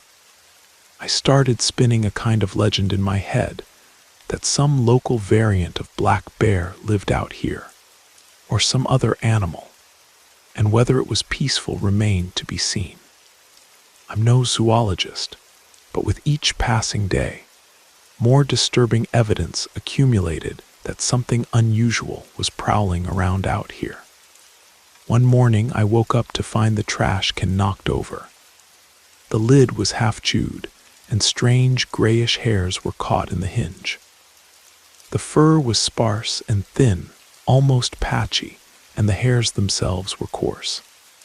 They reminded me more of wild boar bristles than bear fur, though they were too long for a wild boar. As the weeks went on, the nightly visits became more frequent. At least 3 or 4 times a week, I heard shuffling footsteps right behind the porch. Sometimes I saw a broad, hunched shape darting between the trees in the moonlight. I never got a completely clear look, but from what I could make out, it had a massive build, a pig-like snout, and patchy fur like it had some kind of disease.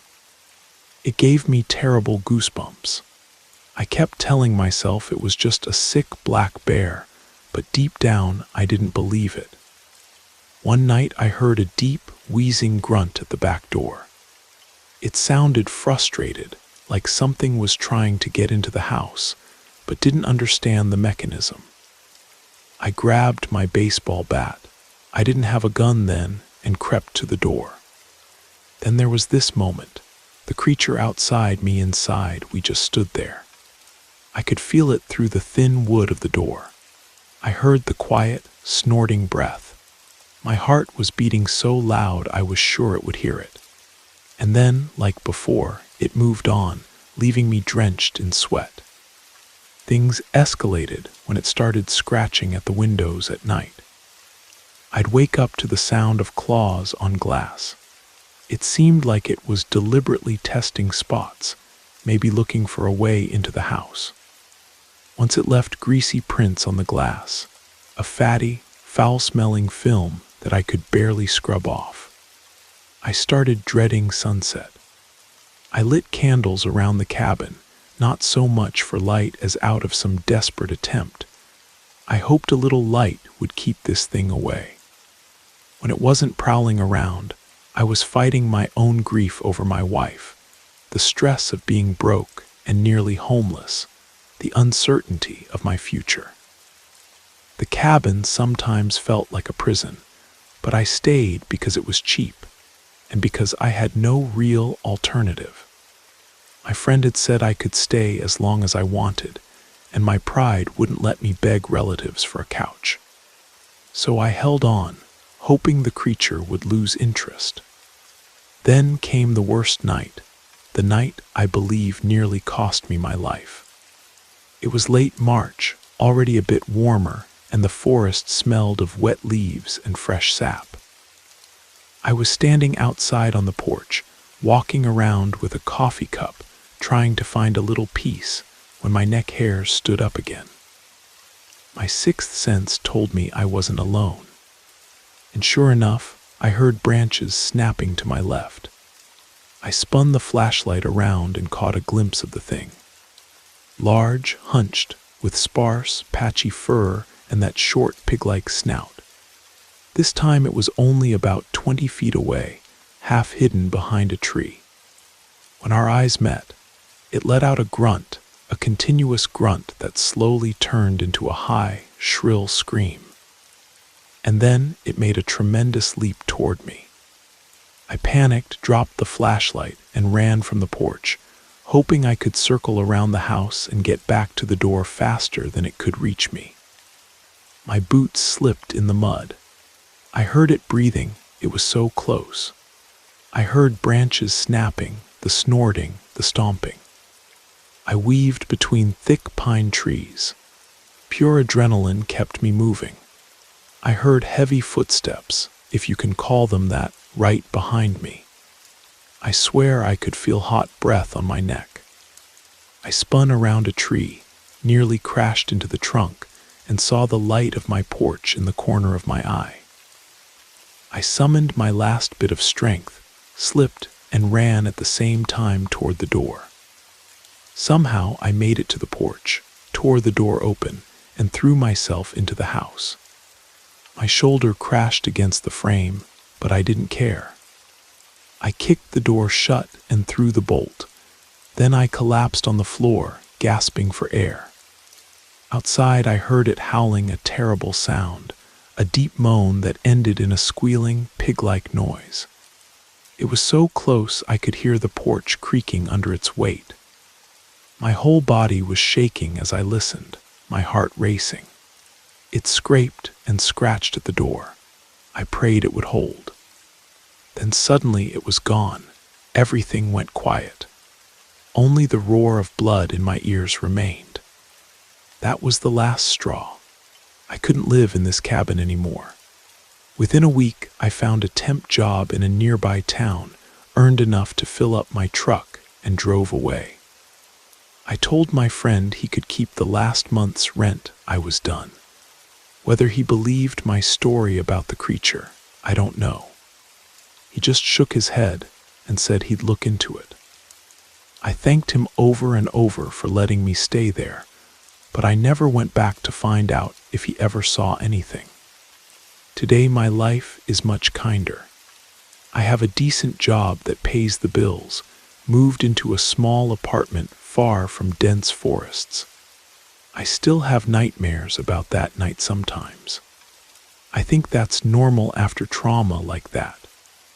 And it was trauma, being chased and nearly attacked by a large animal stays with you. Maybe I'll never know what that creature was, but I learned that we share the world with things we don't fully understand. Things that want to eat you, or at least drag you through the hills of Arkansas. Whatever that thing was, some kind of diseased bear, a feral hog that had grown massive, or something else entirely. It was real, it was dangerous, and it wanted me gone. In the end, I guess it got what it wanted. I never returned to those woods, and I never will. Some places are better left alone, and some creatures are better left undisturbed. The Ozarks may be beautiful, but they hide secrets that are better left buried in the darkness of those ancient hills.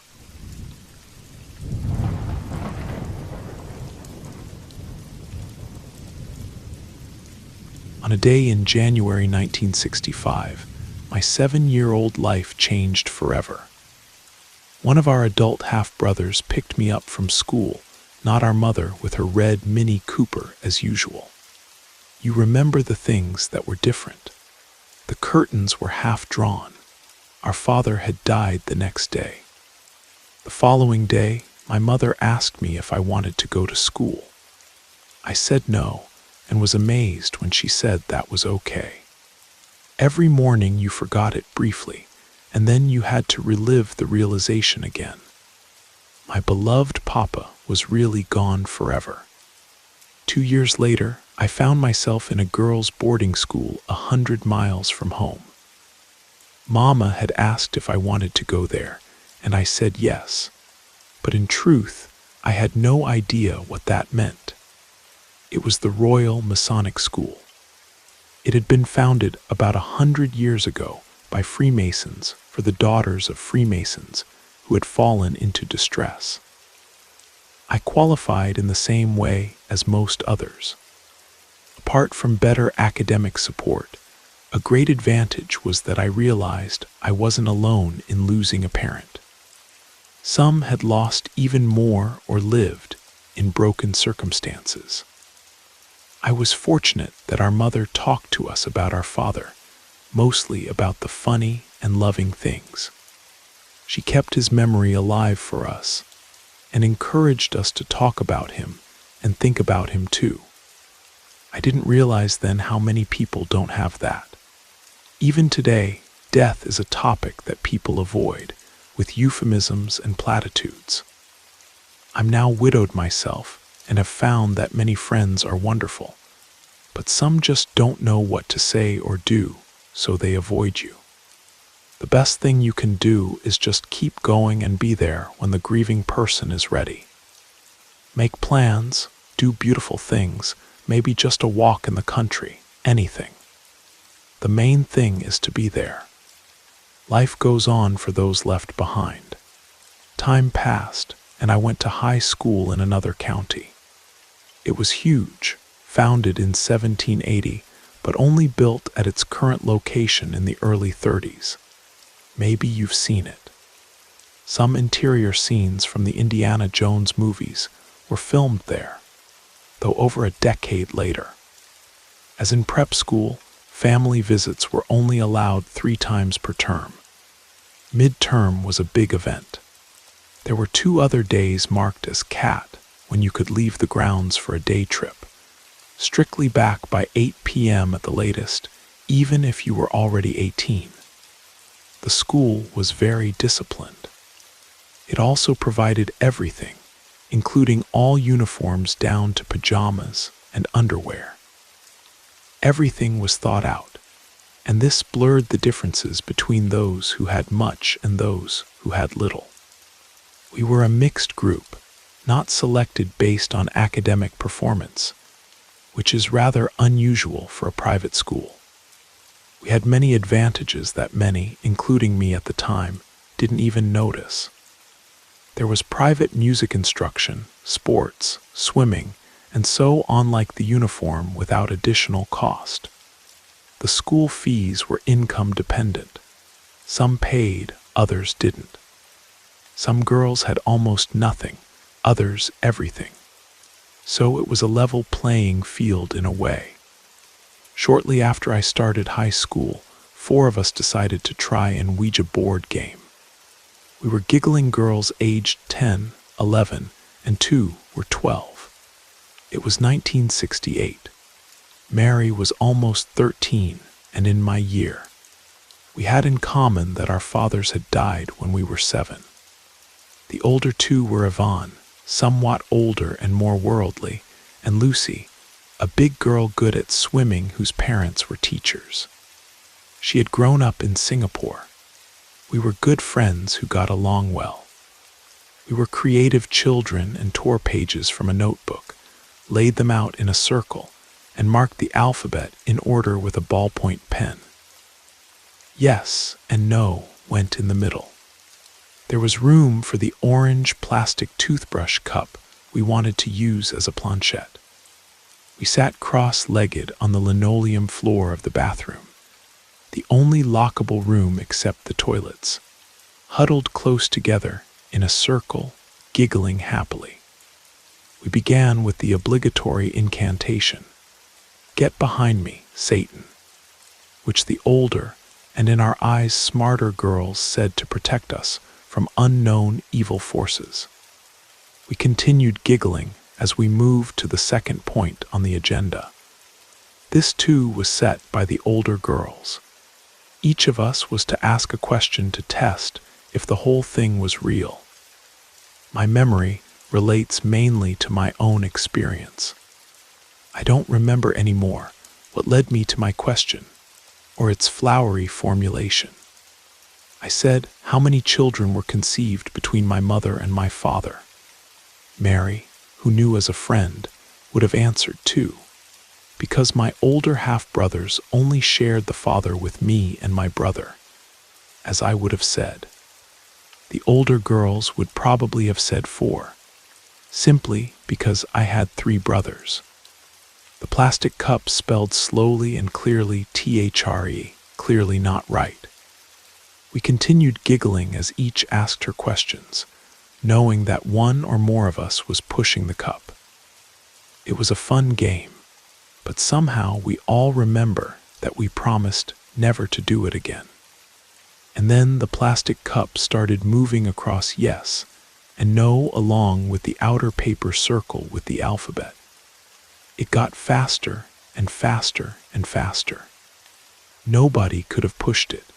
It moved faster than we could follow it with outstretched fingers, so fast that we could no longer hold on to it. Then the pieces of paper flew in all directions, into the corners of the room. We weren't giggling anymore. We were scared and silent. After that, there was embarrassed silence.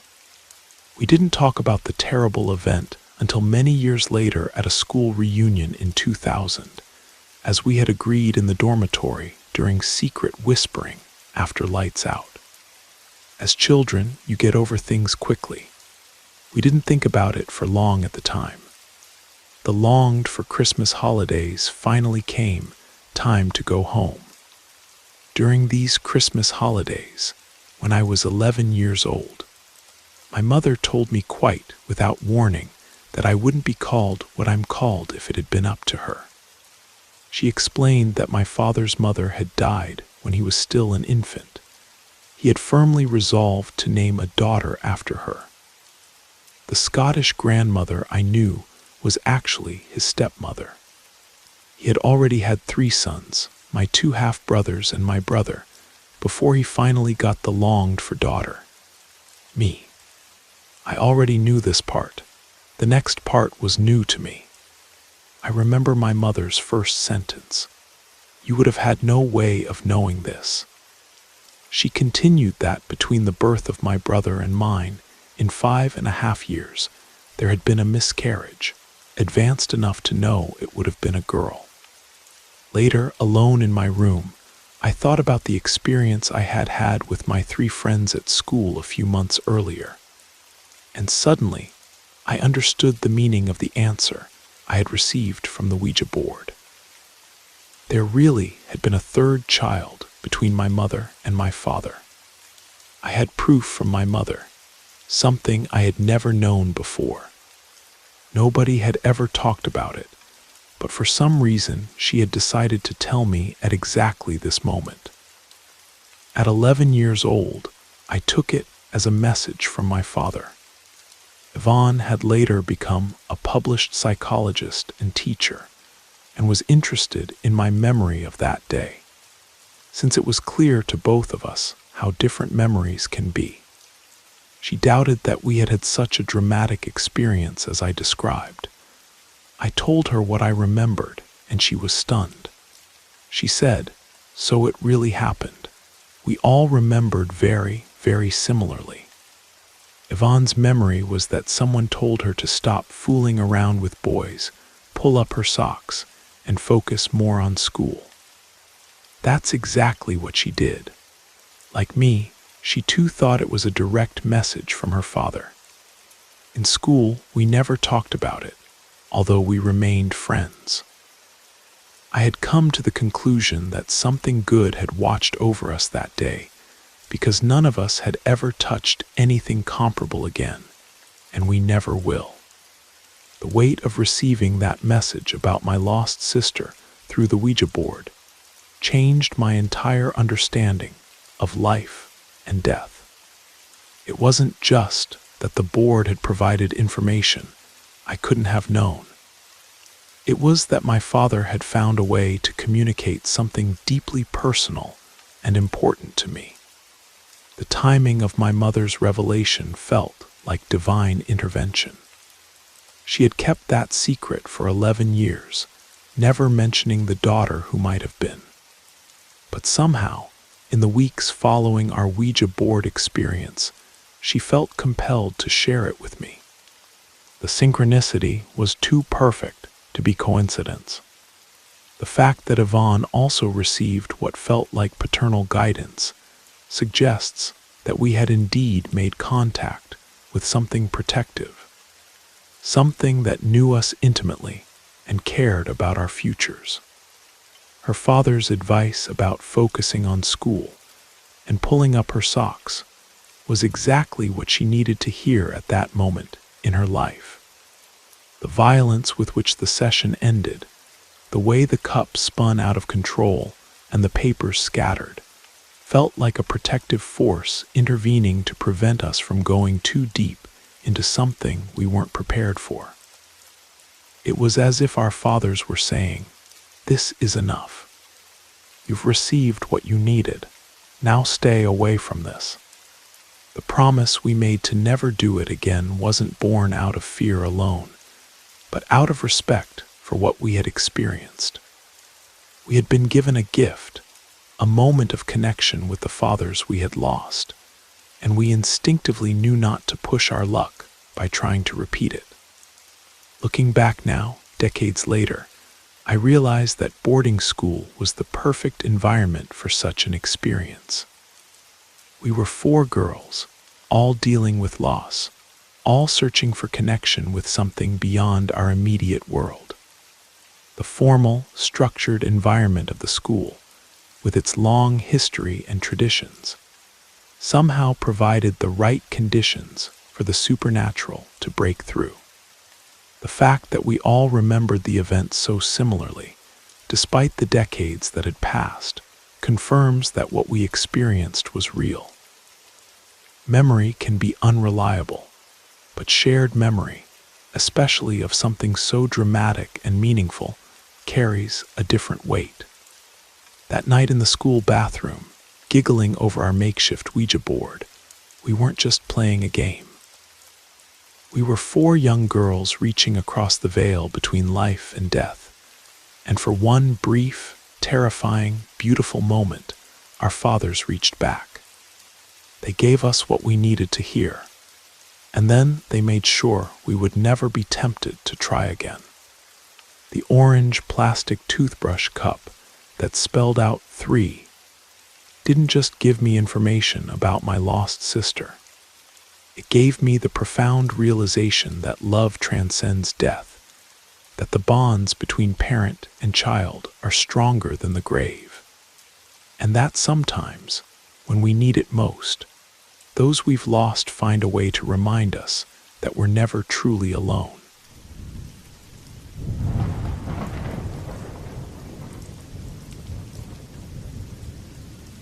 Good evening. My name is Alina.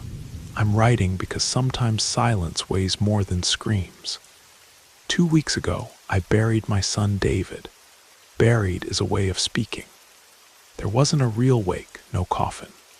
Just me, a shallow grave in the backyard, and the buzzing of mosquitoes in the still evening air. Everyone's patience ran out completely 2 weeks ago. The daughter of the corner store owner, a 7-year-old girl, disappeared for an entire night. They found her the next morning, huddled by the side of the highway, not saying a word. She just pointed in the direction of our house. That was enough for what the community did to him. Well, there wasn't much left to bury. No one here will forgive me, not for him or for me. I know it. I feel it in the glances that avoid me when I pass by. The woman at the store, who used to call me honey, now barely lifts her head when I ask for a pound of flour. Their silence is a sentence. They think I raised a monster. Maybe they're right. Inside, the house is worse. The place has become too quiet. For 16 years, I lived on alert, attentive to every door creak, every step of his in the hallway. Now, the only sound is our old refrigerator turning on and off. I still catch myself holding my breath, waiting to hear something that, thank God, I'll never hear again. The first night, the worst of all, I dragged a plastic table to the center of the living room, made chamomile tea, and lit a candle. I sat there in the darkness trying to pray, trying to feel grief, but what I felt was something else. A sickening, dirty relief and a deep fear, because I knew that even with David dead, the story wasn't over. All this quiet makes me remember another silence, in a place I've tried to forget for more than half my life. I was 16. I'd gone to take some things to an aunt in the neighboring county and decided to take a shortcut through the Appalachian foothills on my way back. It was a trail everyone used safe, or at least that's what we thought. The sun was already low, giving the woods a rusty color.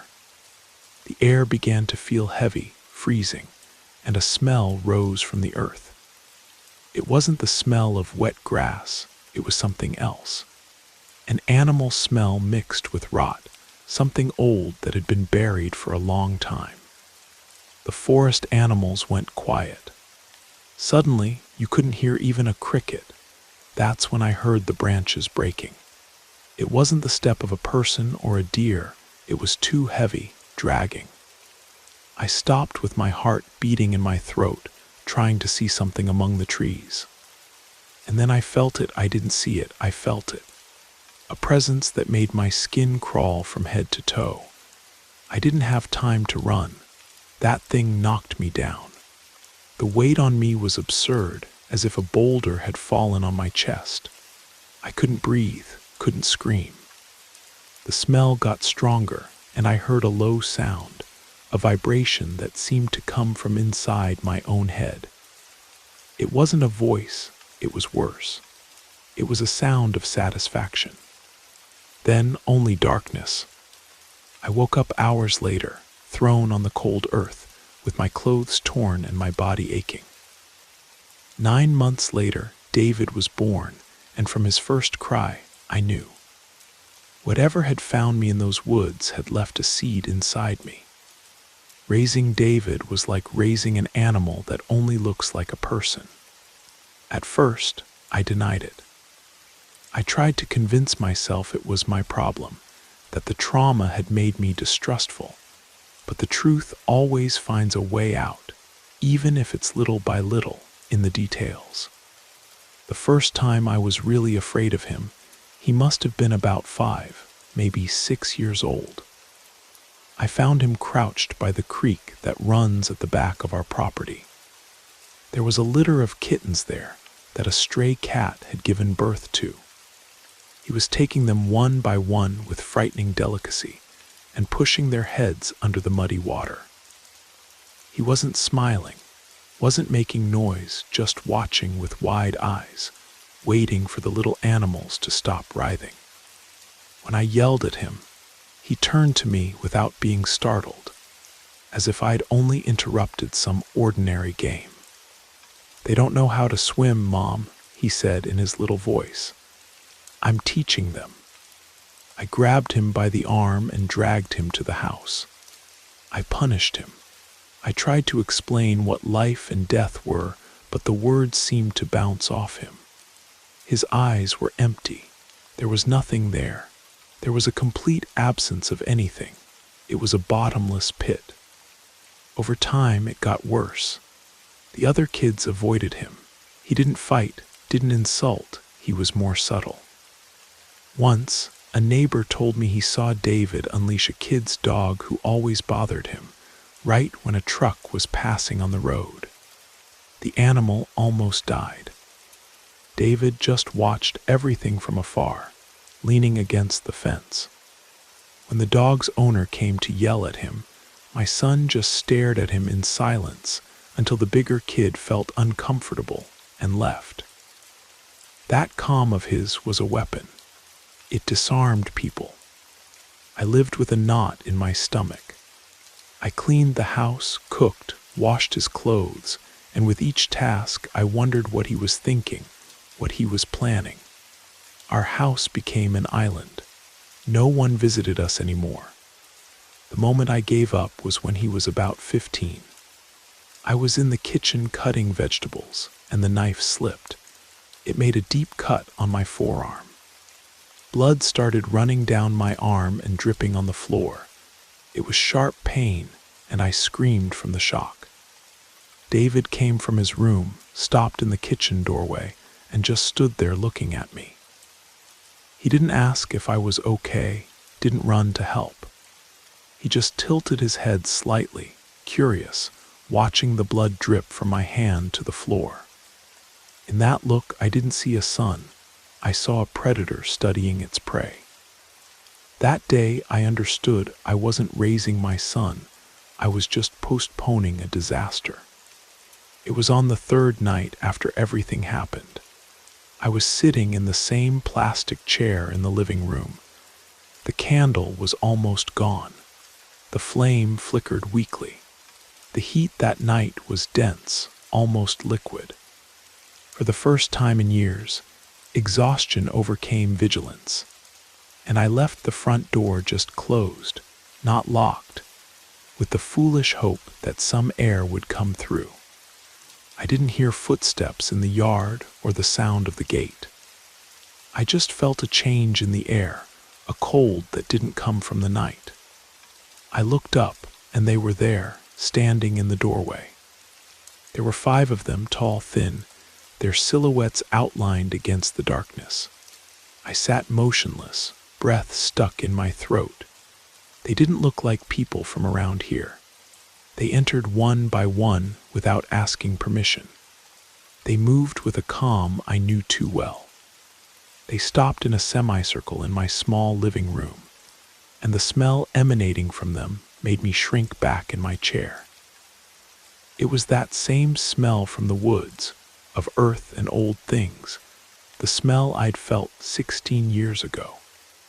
They all had the same facial structure, elongated and angular, the same sunken, dark eyes David had, the same absence of expression. They were like copies, variations of the same mold. One of them, who seemed a little older, stepped forward. His voice, when he spoke, was low and without any emotion, like stones dragging. "We've come for him." My mouth was dry. I could barely form the question. Who are you?" The man looked at me, but his gaze seemed to go through me, focused on the sheet covering my son's remains on the floor. "We are the family." They moved together as if obeying an order that wasn't spoken. They went to the body. 2 of them crouched down, one at each end of the sheet, and lifted it from the floor.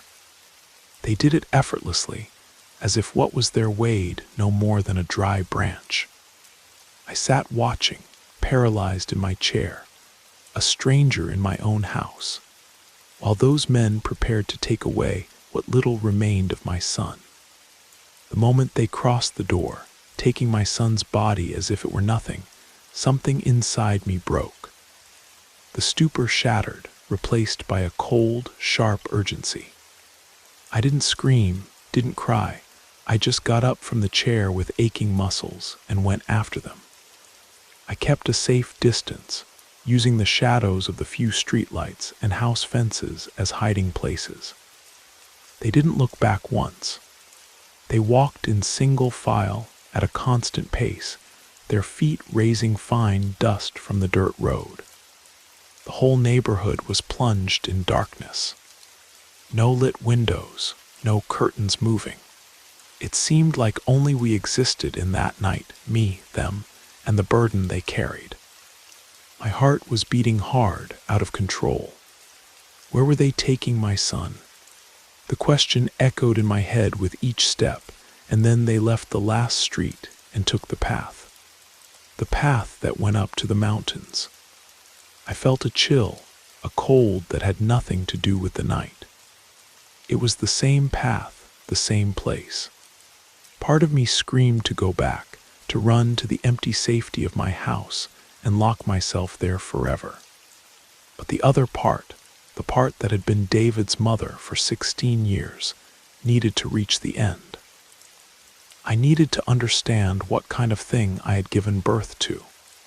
Following them in the woods was almost impossible. The darkness was total under the trees. I guided myself by the almost inaudible sound of their steps ahead and by my own memory of that cursed path. The ground was irregular, full of roots and loose stones. I stumbled several times. Once I almost rolled downhill. A thin branch whipped my face, leaving a burning scratch on my cheek. The air, thin and humid, burned my lungs. I was too old for this, but they seemed to have no difficulty. They moved in a way that didn't seem human, never hesitating. They didn't use flashlights. They glided along the path as if they could see in the dark, as if that closed mountain was their home. That's when I was certain they weren't human. That thought stuck in my mind. After what seemed like an eternity climbing, I began to feel something different, a low vibration in the air, almost like the buzzing of a giant insect. And ahead, among the tangle of trunks, I saw a light, a weak, orange light that pulsed slowly. I quickened my pace, ignoring the pain in my legs and chest. The sound became clearer. It wasn't buzzing, it was something else, a rhythmic, wet sound, and the smell of smoke mixed with burning meat. I reached the edge of a small clearing. My whole body was shaking with exhaustion. I crouched behind a rock formation with my heart almost jumping out of my mouth. I peered through a crack, and that's when I saw it. In the center of the clearing was a bonfire, and around it were the 5 men, and in their midst, on a flat stone, was my son's body. They weren't talking. There were no chants, no prayers, nothing that resembled a human ritual. It was something older, more primal. With their hands, or with sharp stones they picked up from the ground, they began to dismantle my son. They did it with the same calm efficiency with which they had carried him there. I put my hand to my mouth to stifle a scream that was born and died in my throat. The smell of blood mixed with that of smoke, and the sound, that sound will torment me until my last day. It wasn't the sound of fire, but the wet noise of them chewing, the dry, sharp snap of small bones breaking between their teeth. The fire illuminated their faces. They were identical to David's, the same concentrated, empty expression he used to have when he hurt animals. At that moment, the complete truth fell on me like a concrete slab. I was never his mother, I was just the vessel, the ground where the seed was planted. He wasn't a bad child, he was something else. And now his family was taking him back. They were feeding. The terror was so much that it made me retreat, crawling backward on the earth, without taking my eyes off that scene. Every branch that creaked under my weight sounded like thunder. My only thought was that they couldn't see me. If they saw me, I would be next. When I felt I was at a safe distance, I turned around and ran. I ran in panic downhill, not caring about the thorns that tore my skin or the falls. I only stopped when I hit the gate of my house with my hand. I went in, locked everything, and collapsed on the kitchen floor, shaking from head to toe. I spent 2 days locked up, but the image wouldn't leave my head, and a question began to grow inside me. Why? On the 3rd day, I knew what I had to do. Under the midday sun, which made everything even more unreal, I went back up the mountain. The place was different, silent. The clearing was empty. On the ground, only a circle of ashes and charcoal. There were some bone fragments scattered around, white and clean.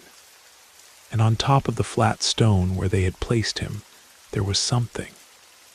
It was a small object about the size of my thumb, carved from a piece of dark wood. It looked like the figure of an insect, or maybe a deformed seed full of spikes. I took the object. It was smooth, polished by use. At that instant, I understood. They knew I was there. They knew all along, and that wasn't a threat. It was gratitude, a keepsake, the part of my son they were giving me. Now I stay here in this silent house, holding this little piece of wood. And the fear I feel is no longer for David or for what he could do. It's a deeper fear. The fear of knowing they're out there, and that somehow, now I'm part of the family.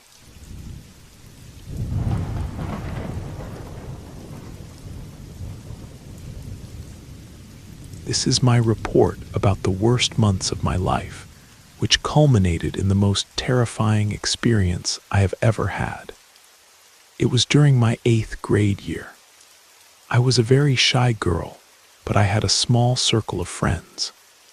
We took turns hosting sleepovers, and most of them were pretty boring. So we always came up with new activities for the evening. Sometimes we watched horror movies or explored the surroundings, tried to sneak a little brandy from the cabinet, and so on. On this particular weekend, it was my friend's turn to host. Let's call her Kat. Kat was my best friend at the time, and she had a large house with a finished basement. Everyone liked it when she was the hostess because we were safe from the prying eyes of parents there, could be as loud as we wanted, and were generally completely unsupervised. So it was on a Friday during lunch break that Kat told our group that she had bought a glow-in-the-dark Ouija board at Kmart the night before. I thought, finally, someone is offering something interesting. The supernatural has always fascinated me, and I had already had some experiences before the game, even though all other experiences of my life pale in comparison to what I'm reporting here. Still, they shaped my openness to the idea of a spiritual world early on. But a glow-in-the-dark Ouija board from Kmart, that's child's play, a harmless joke. So let's go. At the end of the school day, I went home with Kat and we prepared everything for the sleepover in the basement. Her father put together snack trays, 6 cases of soda, candy bars. We had everything. We were just waiting for the other girls. When the first girls arrived, my excitement about the Ouija board grew. I started fidgeting nervously, and then one of the girls said, "Get the board, I want to see it." I thought, yes, thank you, because I didn't want to suggest it myself. Kat got the game from the next room, and when the other girls and I saw it, we had to laugh. It was obviously made for children, and we could barely keep a straight face reading the instructions. Still, we created the right atmosphere, turned off all the lights except for one lamp in the corner, and sat cross-legged around this harmlessly glowing board, 4 of us.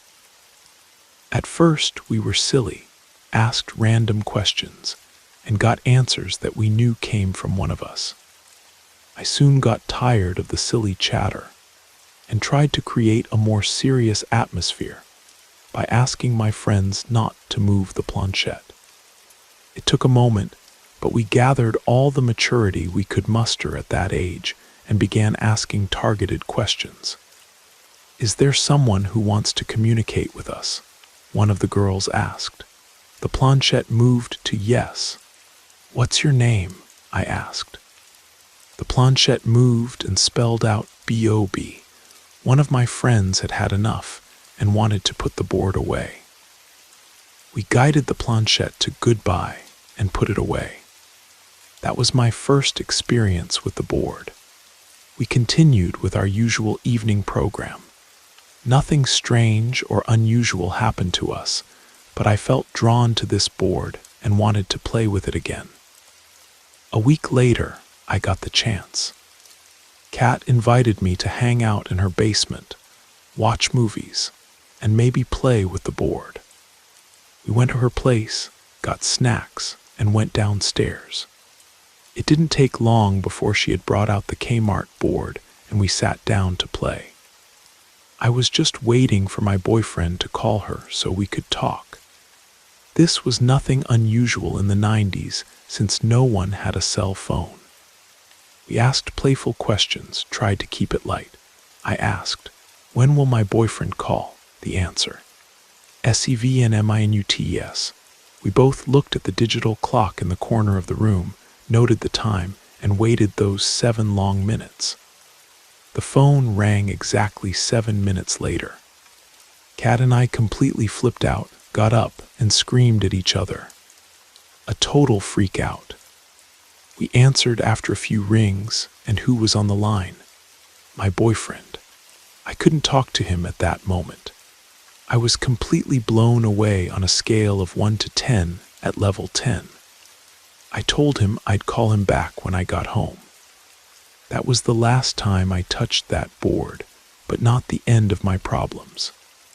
I lived in a 2-story house at the time and had the entire upper floor to myself.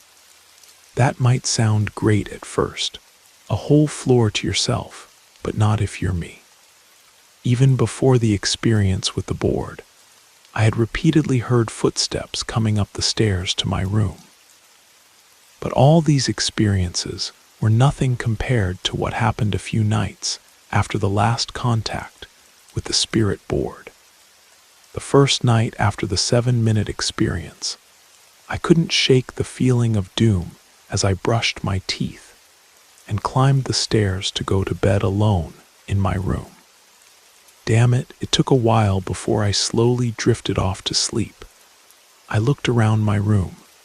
My breathing became faster, heavier. My body began to sweat and tremble. My pulse was racing. My body was reacting to something I couldn't see. I was having a panic attack, but there was nothing there. I felt the darkness in my room settle over me like a blanket. This darkness seemed to come from the corner of my room and form into a mass that hovered over me. Were my eyes deceiving me? Is this what a panic attack feels like in the dark? I began to calm myself, breathing very consciously, slowly in and out. My pulse slowed, I stopped sweating, but I never closed my eyes.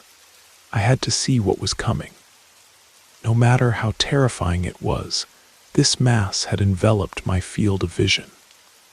It had taken all the light out of the room and wrapped me in the deepest darkness.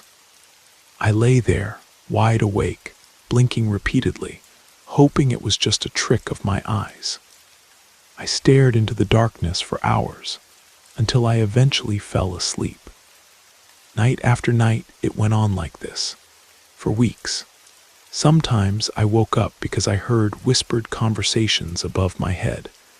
I turned toward the door and always saw a shadow that seemed to be standing by my light switch. I knew the first time that was Bob. Bob apparently knew me pretty well. He had lured me into the trap. He stood between me and the exit. No chance I could get up, turn on the light, or even run past him to safety. He had chosen the perfect spot. So what did I do? I stared at him until I fell asleep. One night I couldn't take it emotionally anymore. I slept on the living room couch. I had had enough. Let Bob drive me out of my room. I fell asleep pretty quickly and thought I had outsmarted him because I was on the ground floor. I felt nothing, saw nothing. I woke up in the early morning hours, coughing, gasping, struggling for air. Still half asleep, I saw the kitchen light come on. To give you a picture, I was lying on the couch in the living room from where you could see directly into the kitchen and dining room. I thought it was my mother and called out to her. No answer. I called again, and then I noticed the shadow rising from the kitchen floor. I stared at it, motionless, unable to blink, unable to make a sound, a shadow being. This sick mass of darkness that I had seen in my room for weeks had now taken shape. It had head, shoulders, arms, legs, but only as a silhouette of a person in a long black cloak with a hood. No face, just absolute emptiness. I felt nauseous as it slowly and creepily glided across the kitchen floor, straight toward me. I couldn't look away. I watched this mass approach me. When it was at the foot of the couch, I thought it would grab me and drag me to hell. All I could do was wait for the inevitable. I stared at this being that was coming in elegant movement to take my soul. But just before it reached my feet, it sank into the floor and disappeared. I couldn't scream for a few more seconds. When I tried, only whimpers came out. When I finally found my voice again, I screamed for my mother. She came out of the bedroom and saw me crying and panicking. She asked what was wrong. I told her everything, and she reacted like all parents do. She said it was just a dream. I would have believed her, but the kitchen light was still on. To this day, I have such experiences, and I have learned to live with them. I understood that you shouldn't use an Ouija board if you don't know anything about it. It can be a tool if you use it correctly, but I will never use one again. The memory of Bob standing in my doorway, silhouetted against the hallway light, still makes my skin crawl. There was something so deliberate about his positioning, so calculated. He wasn't just some random shadow or trick of the light. He was intelligent, patient, and he was studying me. Every night, he would position himself exactly where I couldn't escape, couldn't reach the light switch, couldn't call for help without having to pass directly by him. What haunts me most isn't just what I saw, but what I felt. The presence in my room wasn't just dark, it was hungry. It fed on my fear, grew stronger with each passing night. And when I tried to escape to the living room, it followed me there too, taking a more solid form, becoming bolder. I learned that night that some things, once invited in, don't leave just because you want them to. They establish residence in your life, in your home, in your very soul. Bob may have been contacted through a cheap Kmart board, but what came through was anything but a toy. It was real, it was malevolent, and it was mine to deal with for the rest of my life.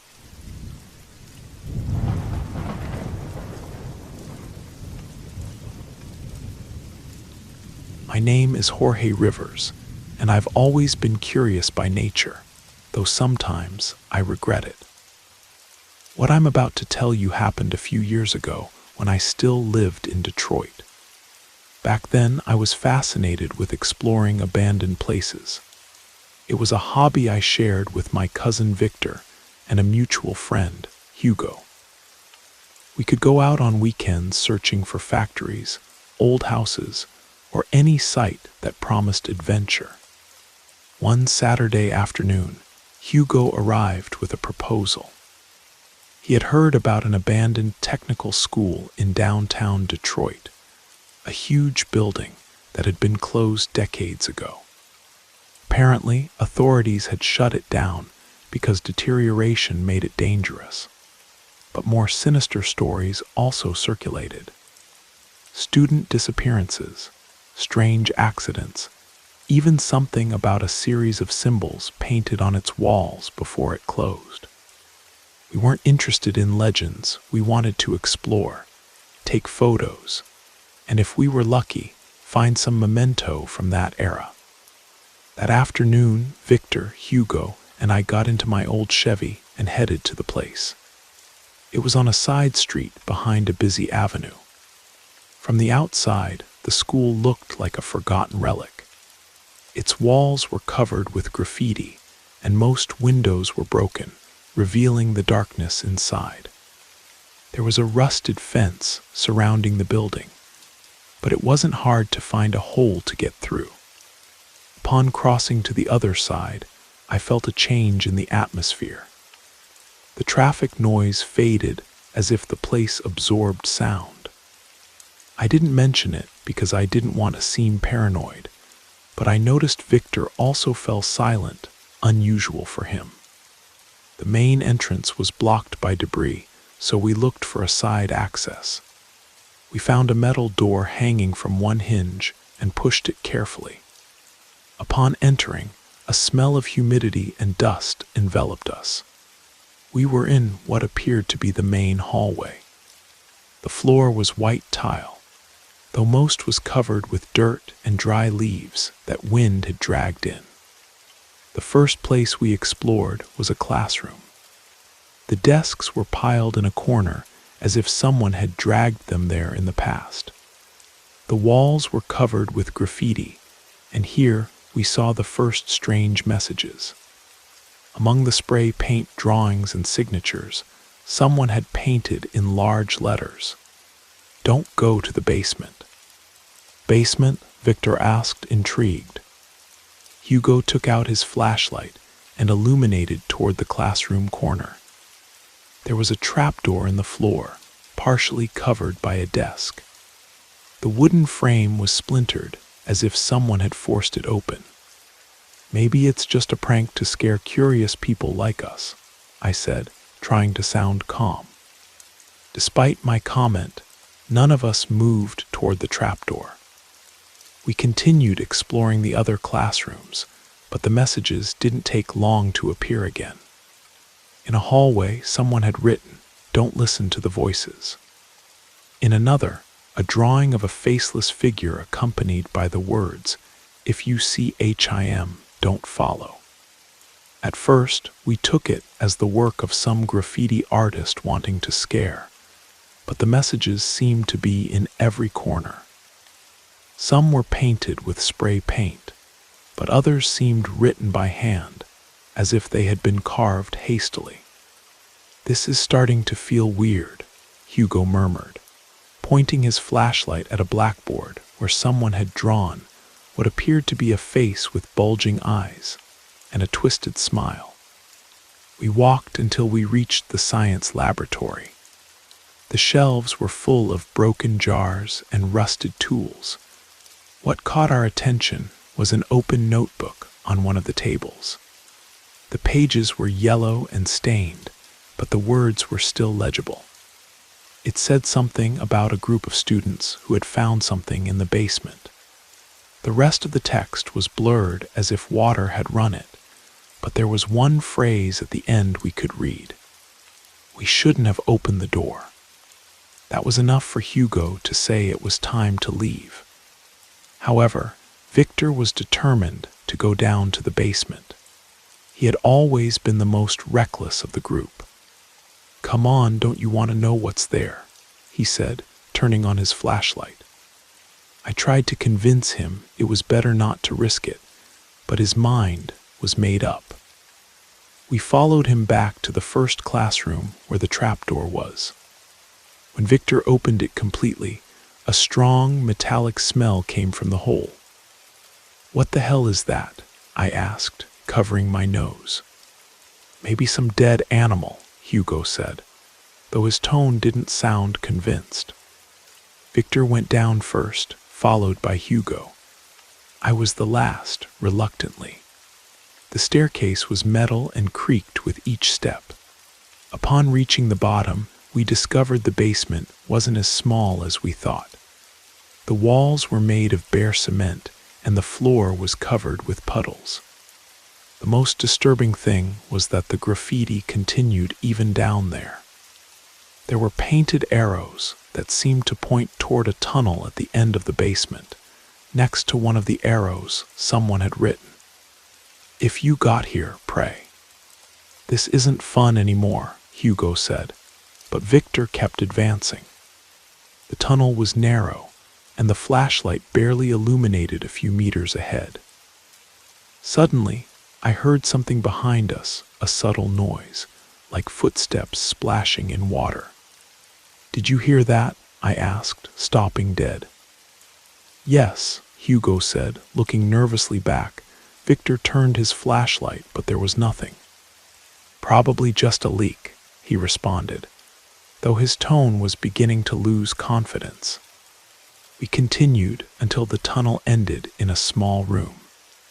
In the center was something strange, a circle drawn on the floor with symbols we didn't recognize. There were extinguished candles around it, and the walls were covered with illegible words, as if someone had scribbled in an unknown language. "We should leave now. This isn't right," I insisted. Before we could react, the sound returned, but this time it was louder, closer. We pointed our flashlights toward the tunnel entrance but saw nothing. That's when Hugo screamed. When we turned, we saw he was looking at the circle on the floor. Something was inside it, something that shouldn't be there. I can't describe it precisely, but it was as if the air inside the circle was distorting, as if something invisible was trying to take shape. We didn't wait any longer. We ran back through the tunnel, stumbling and pushing each other. When we reached the basement, we could hear something following us, not footsteps exactly, but a sound like air being displaced, as if something large was moving through the water behind us. We climbed the metal stairs 3 steps at a time, Victor practically throwing himself up through the trapdoor. Hugo and I scrambled after him, and together we slammed the trapdoor shut and piled the desks back on top of it. But the sounds didn't stop. From below, we could hear what sounded like scratching long, deliberate scrapes against wood, as if something was trying to claw its way up through the trapdoor. "Move, move, move," Victor shouted, and we ran from the classroom toward the exit. The hallways seemed longer on the way out, stretching endlessly in our flashlight beams. The graffiti on the walls looked different, now more urgent, more desperate. Messages we hadn't noticed before seemed to leap out at us. "It follows. They're still down there, and most disturbing of all, the door is open now." When we finally burst through the side entrance and into the night air, all 3 of us were gasping for breath. We didn't stop running until we reached my Chevy, and even then, Victor kept looking back at the building, as if expecting something to emerge from the shadows. "What the hell was that thing?" Hugo asked, his voice shaking. "I don't know," I replied, starting the engine with trembling hands. "And I don't want to know." As we drove away, I caught a glimpse in my rearview mirror of a light flickering in one of the upper windows of the school. A pale, blue-white glow that definitely hadn't been there when we arrived. We agreed never to speak of what we'd seen, but the experience changed all of us in ways we couldn't ignore.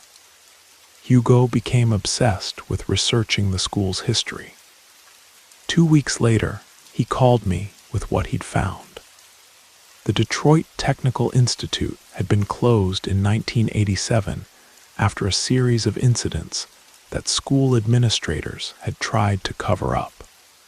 According to old newspaper clippings, Hugo had dug up from the library's microfilm archives.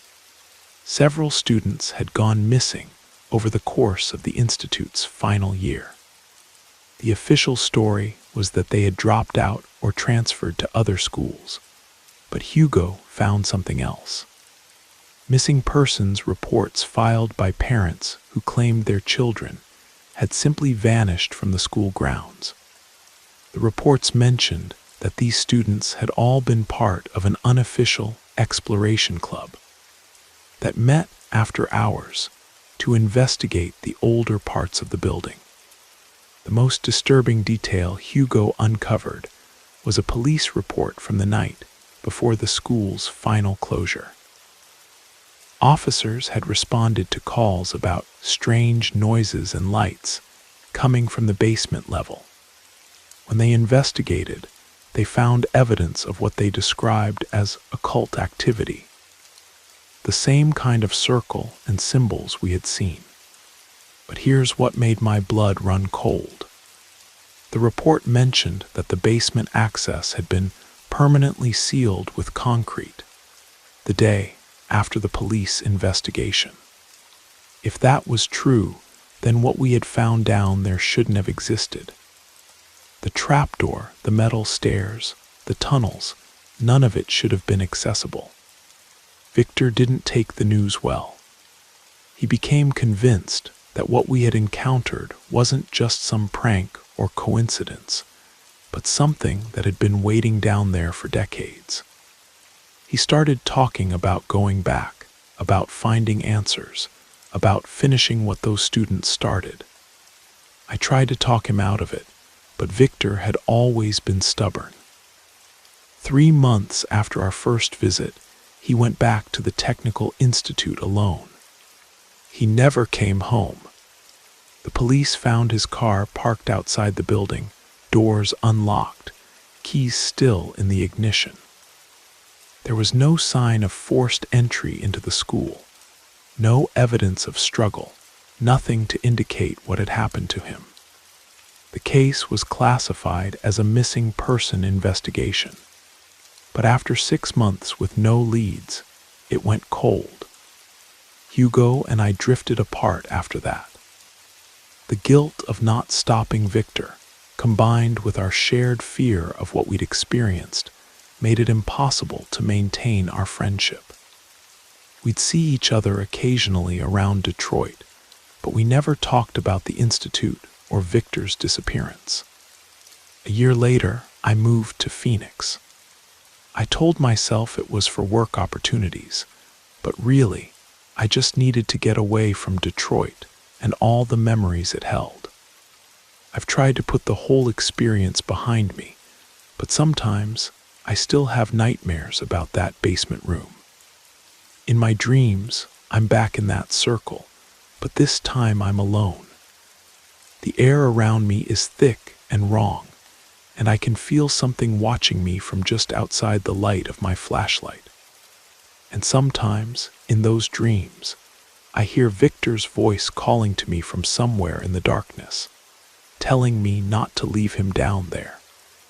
But the worst part is when I wake up, because occasionally, just occasionally, I can still hear his voice for a few seconds after I open my eyes, echoing faintly through my apartment like a whisper carried on wind that shouldn't exist. I never went back to Detroit, and I never tried to find out what really happened to the Technical Institute building. Some questions are better left unanswered, especially when you suspect the answers might lead you to places you can never come back from. But if you ever hear about an old school building in Detroit, one that's been abandoned for decades, my advice is simple: don't enter. And if you see graffiti warning you to stay away from the basement, listen to it. The people who wrote those warnings learned the hard way that some doors should never be opened, and some places are abandoned for very good reasons. From what I've heard through old friends still in Detroit, the Technical Institute building is gone now, demolished in 2015 to make way for a new development. But sometimes I wonder if they really got everything when they tore it down, or if some things run deeper than foundations and concrete.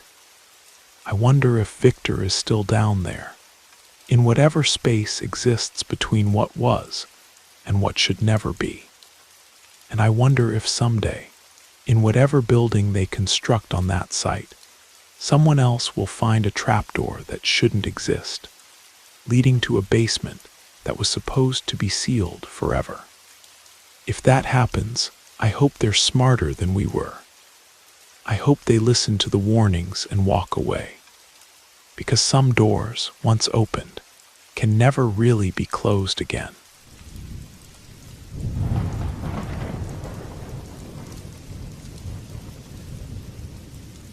My sister Devon recently moved into an old apartment that was built in 1919. Last weekend, my other sister Amanda and I visited her there. Last Christmas, I had given her an Ouija board because she's interested in occult things, but she had never used it. In her apartment, I asked if we could use the Ouija board, since she hardly had anything else in the apartment. None of us believed in ghosts or spirits at the time, but since we had seen many horror movies and heard countless stories, we respected the board and followed the instructions exactly. The moment we all put our fingers on the planchette and Devon asked if anyone was there, it began to move. Without any delay, it immediately went to yes. We asked completely normal questions and eventually found out that 3 spirits were present. Tina, a 17-year-old girl, and Philip, a 19-year-old boy who were in love with each other, as well as Brian, Philip's 17-year-old brother. We asked how they had died, although you read everywhere online that you shouldn't do that. But Tina was very friendly and didn't mind. I know that because we had asked her if we were bothering her, and she had answered no. She said she had been murdered. KNIFE was her exact answer. We also asked if she had been killed by someone she loved, and she answered yes. Philip was also murdered by someone he loved, someone from his family. Without telling us, the spirits switched among themselves as to who was currently speaking. We asked about the murders and what had happened, and only noticed later that we were now talking to the brother when we asked who we were currently dealing with. We asked him how he had died. His answer, JUMPED. We asked, did you kill yourself? Again he answered, yes. Then we asked, did you kill Tina and Philip? Again, yes. We asked him why he had done that. His answer, LOVE. We also asked if he still loved Tina. He wavered between yes and no. We asked if he didn't want to tell us because Philip was present. He confirmed that. In the end, it turned out he had been in love with Tina, had killed her and Philip out of jealousy, and then committed suicide. He regretted it, however. That's why I don't think he's really evil. The whole thing happened in 1957. No bodies were ever found, and I couldn't find anything about it online either.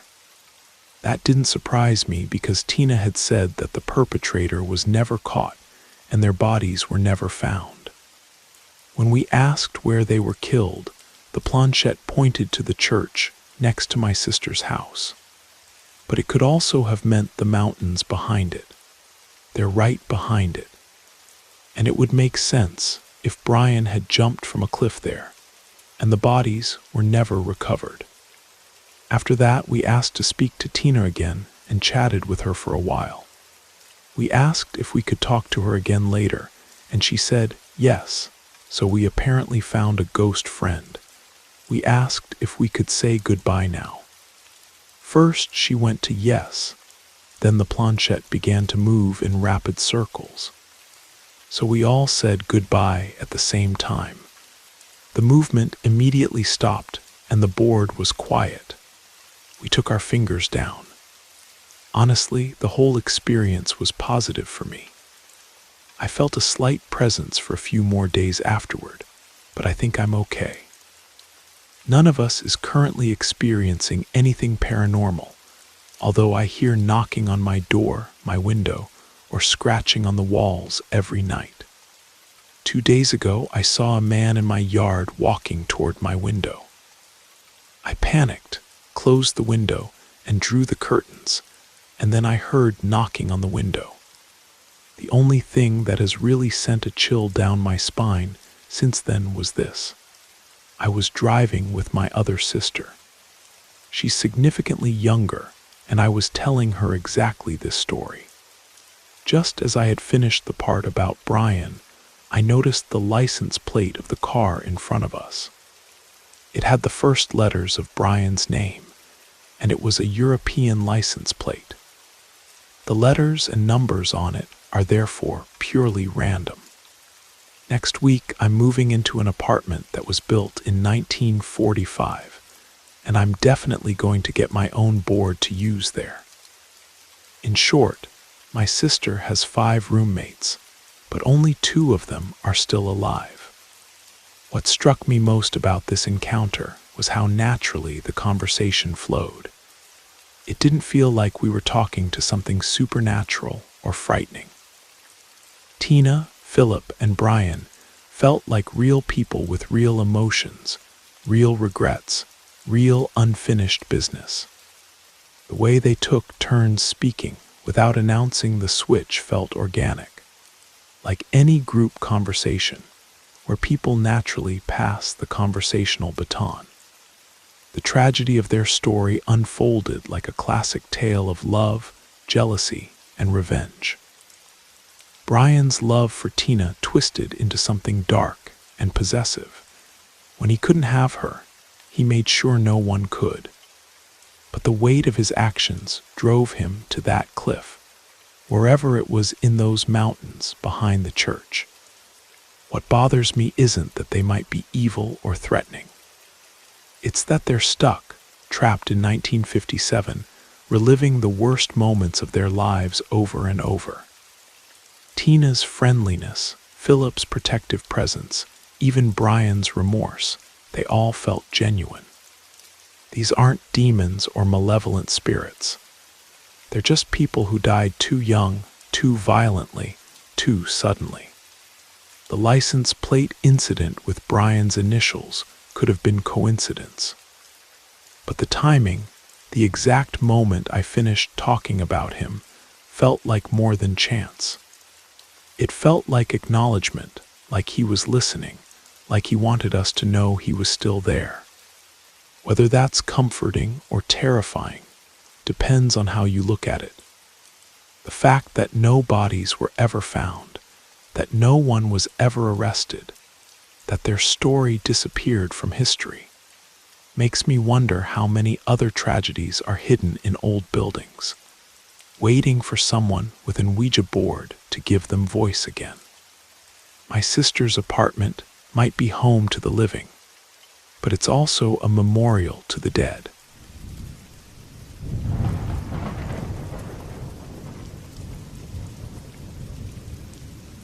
My name is Richard Mendoza, and I'm a man of the land.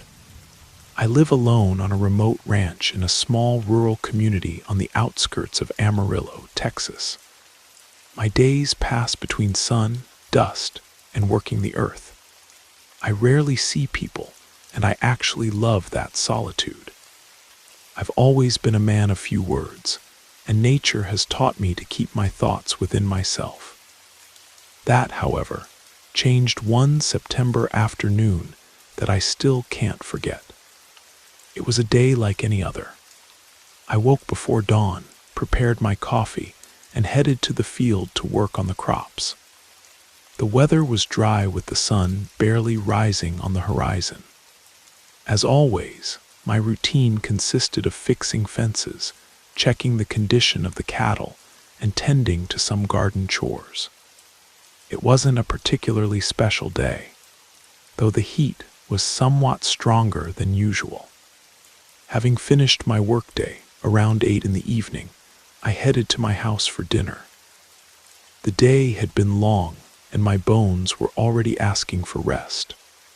I'm not a man who complains, but that night I felt as if something was hovering behind my back, a slight discomfort I couldn't identify. When I passed near the tool shed, something caught my attention. The door was open, not completely, but enough that I couldn't help but notice it. I always lock the shed door. I don't like anyone entering without my permission, especially knowing that most of the tools I have in there are old and valuable. I approached and slammed it shut at first, without thinking much about it. I thought maybe I had forgotten to lock it in the morning after finishing the last task, but something inside told me no. A few minutes passed, and my mind calmed down. I went back into the house, but a strange feeling of uneasiness wouldn't leave me alone. I finished dinner and prepared to rest, though something inside me pushed me to go out again. I couldn't help it, and took the flashlight I always keep near the entrance. I went out to the yard looking toward the shed. The door was closed, but my intuition told me I shouldn't ignore that feeling. As I approached, I noticed something strange. The door that I had slammed shut minutes before seemed to have been touched. It wasn't as I had left it. There was something different. With a sigh of distrust, I put my hand in my pocket and pulled out the key. I turned it with a slight creak in the lock. I opened the door slowly. The smell of the shed hit me immediately, the smell of old wood and dust. But it wasn't the smell that surprised me. What I saw left me frozen. The tools that were normally arranged along the shelves were disorganized. Some were thrown on the floor, others piled in places where I hadn't left them. The hammers, saws, shovels, everything seemed to have been moved. But that wasn't the worst part. In the center of the shed, on the workbench, there were marks in the wood, as if something or someone had scratched them deeply. The marks followed an irregular line, as if they were searching for something. Then I felt it. A slight sound, a barely perceptible creak, coming from a dark corner of the shed near the shelf where I kept the larger tools. I looked there cautiously. The flashlight partially illuminated the corner, but the darkness seemed to swallow any attempt to see clearly. I thought maybe there was an animal, some skunk or squirrel that had snuck in to hide, but things didn't add up. I approached cautiously, muscles tense. Taking another step, the sound returned, a slight scratching, almost a whisper. Something or someone was rummaging through the tools, searching for something desperately. My first impulse was to close the door and run away, but common sense told me I should find out what was happening. My hand trembled slightly as I held the flashlight. When I finally reached the corner, I saw something that chilled my blood. Among the shadows, something was moving. It wasn't an animal, it wasn't something human, though it was strange. I saw a crouched figure with its back turned, sliding between the shelves. It wore something dark, maybe a cloak or blanket, and its movements were quick, almost frantic.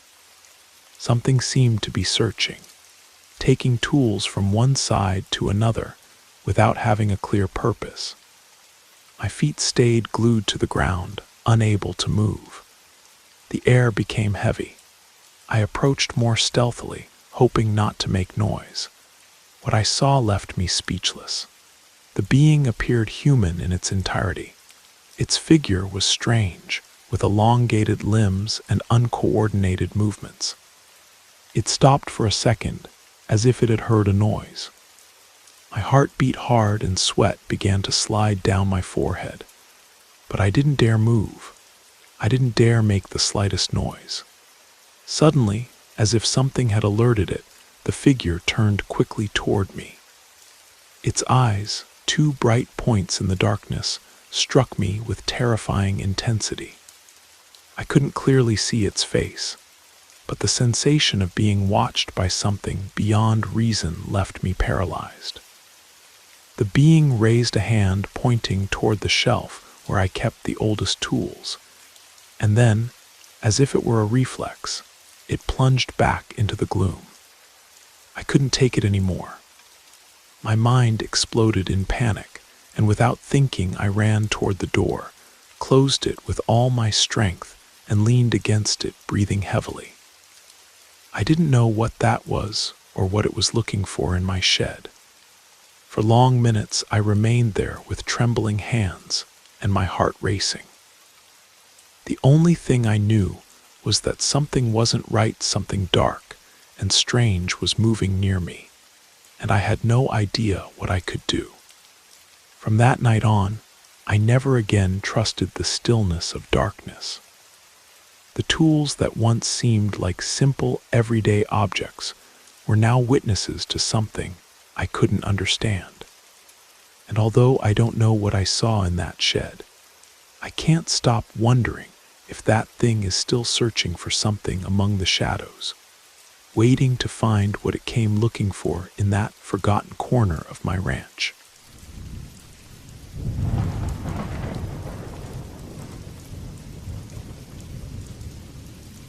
My name is Victor Salgado, and if there's something I learned that night in the heart of Chicago, it's that curiosity doesn't always lead to discovering fascinating things. Sometimes it only uncovers truths that should remain hidden. What I'm about to tell you happened a year ago when my best friend Daniel convinced me to explore an abandoned skyscraper that, according to him, hid a mystery no one had managed to decipher. Now I know there are places that simply don't want to be found. Daniel and I had been inseparable since college.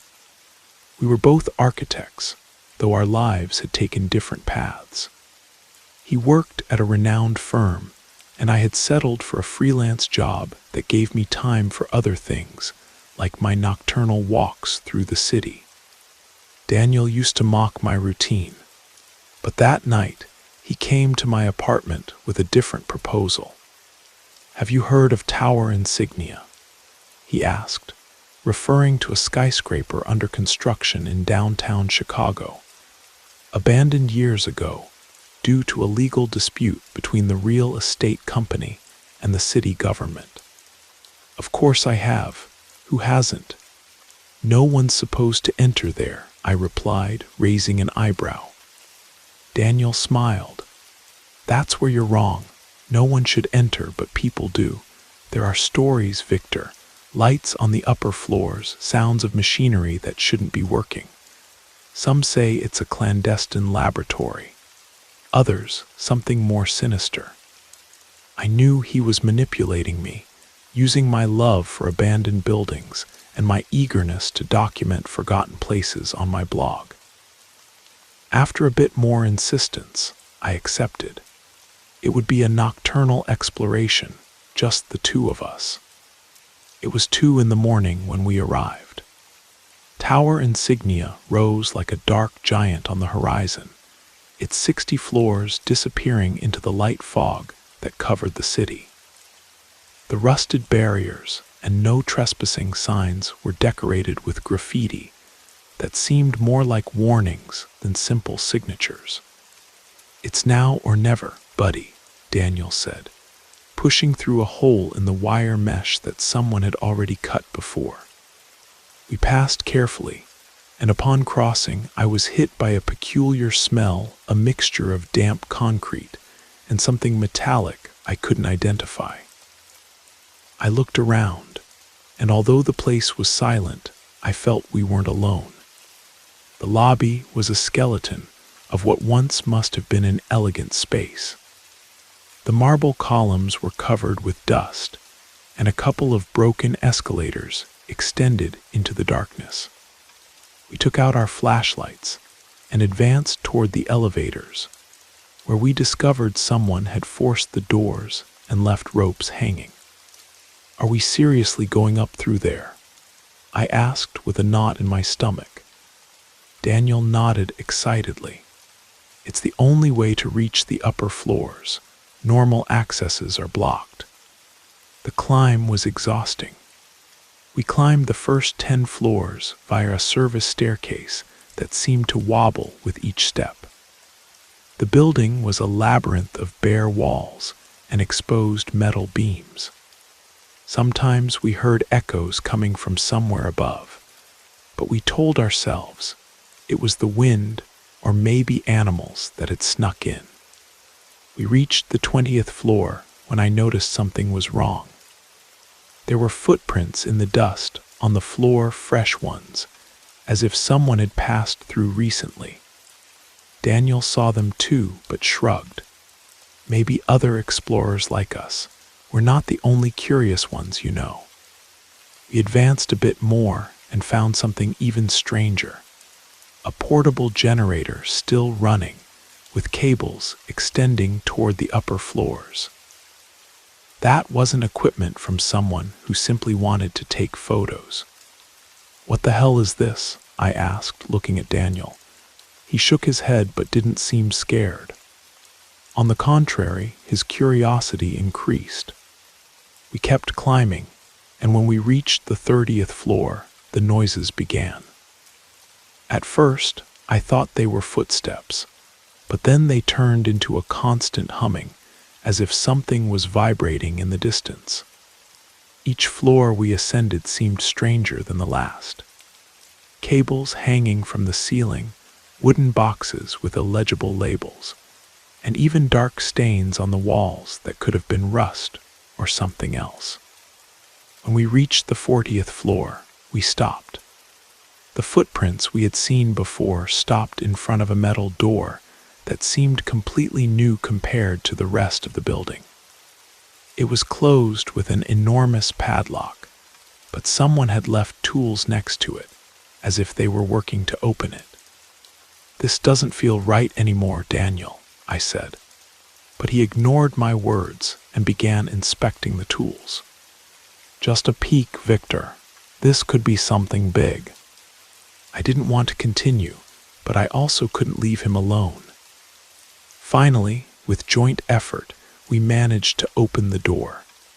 What we saw on the other side left me frozen. It was an improvised laboratory with tables full of papers, portable computers turned on, and a series of monitors showing black and white images of different points in the building, including the entrance through which we had passed. "They're watching us," I whispered, feeling cold sweat on my back. Before we could process what was happening, a metallic noise made us turn. Something or someone was climbing rapidly up the stairs. We turned off our flashlights and hid behind one of the tables. What entered the laboratory weren't simple guards or intruders. They were 3 tall figures dressed completely in black and wearing masks that covered their faces. One of them carried a briefcase, while the others checked the monitors. "Access has been compromised. Seal the perimeter." "No one leaves here tonight," said one of them with a cold and authoritative voice. I looked at Daniel, and his expression was one of pure panic. We had to get out of there before they found us. I pointed to the door through which we had entered, and with the utmost stealth possible, we began to retreat. But then my foot tripped over a loose cable, and the noise alerted the figures. "There!" shouted one of them, and chaos began. We ran like never before, descending the floors at full speed while the figures pursued us. The humming we had heard before transformed into a deafening roar, as if the building were alive and roaring against us.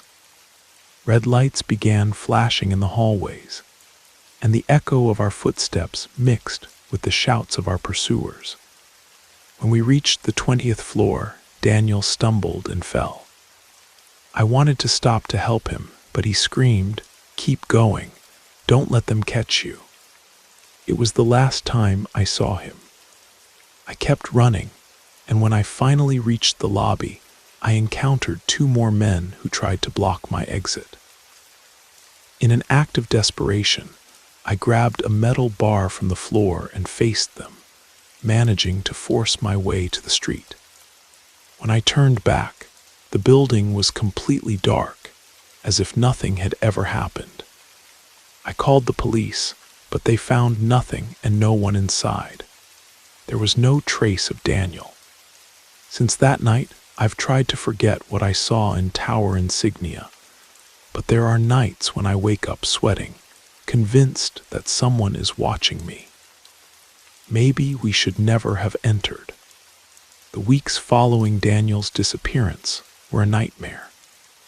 The police investigation went nowhere. They found no evidence of struggle, no trace of the laboratory I described, and no signs of the black-clad figures.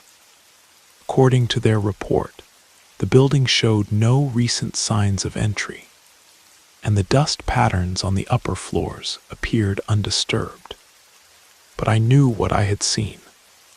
Daniel's family hired a private investigator, but even he came up empty. It was as if Daniel had simply vanished into thin air. His car was found parked 3 blocks from tower insignia, but there were no fingerprints other than his own, no signs of foul play. The hardest part was the doubt that crept in during the sleepless nights. Had I imagined the whole thing? Was the stress of seeing Daniel fall making me create false memories of what happened after? But then I would remember the cold metal of that bar in my hands, the way those men's eyes looked when I swung at them, and I knew it had been real. I started researching tower insignia obsessively.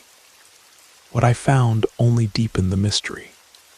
The building had originally been a joint venture between a legitimate construction company and a shell corporation with ties to several government contracts. The legal dispute that supposedly halted construction was suspiciously vague in the court documents, just references to regulatory compliance issues and safety protocol violations. More disturbing were the patterns I discovered when I cross-referenced missing persons reports in Chicago. Over the past 5 years, at least 7 people had vanished near the downtown area where tower insignia stood. All were young adults. All had shown interest in urban exploration or abandoned buildings, and all had simply disappeared without a trace. I tried reaching out to some urban exploration forums, posting carefully worded questions about the building. Most responses were typical people sharing rumors about lights in the windows or strange sounds. But I received one private message that made my blood run cold. It was from someone using the handle "Escape the Tower." The message was brief. "You were there recently, weren't you? The one who got away. They're still looking for you. Be careful what you post online." I immediately tried to respond, but the account had been deleted. That's when I decided to disappear myself, in a way. I quit my freelance work, broke my lease, and moved to a small town in Wisconsin where I got a job at a local newspaper. I avoided social media, paid for everything in cash, and never mentioned tower insignia to anyone. But even now, 3 years later, I sometimes see black SUVs that seem to follow me for a few blocks before turning away. I catch glimpses of men in dark clothing who look too interested in me at coffee shops or grocery stores. It could be paranoia, but after what I experienced, I'd rather be paranoid and alive than curious and missing. I never found out what happened to Daniel, and I probably never will. But sometimes, late at night when I can't sleep, I imagine he's still in that building somewhere, maybe in one of those sealed floors we never reached, part of whatever experiment or operation they're running. The worst part is wondering if he's still himself, or if they've done something to him like what I read about in those old cement factory documents I found years ago. Memory suppression. Identity erasure. I tell myself I escaped, but sometimes I wonder if that's really true. Maybe they let me go because they knew no one would believe me. Maybe I'm just another variable in their experiment, a walking test case to see how trauma and isolation affect someone who witnessed too much. All I know for certain is that there are places in this world where people disappear. And there are organizations with enough power to make those disappearances seem like accidents or coincidences. Tower insignia still stands in downtown Chicago, officially abandoned, officially empty. But on clear nights, if you know where to look, you can sometimes see lights moving behind those dark windows, 60 floors above the street. And if you're smart, you'll look away and keep walking.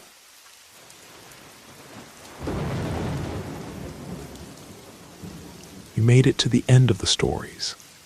That means it's the perfect time to subscribe so you don't miss future episodes. And if you haven't already, leave a like and drop a comment.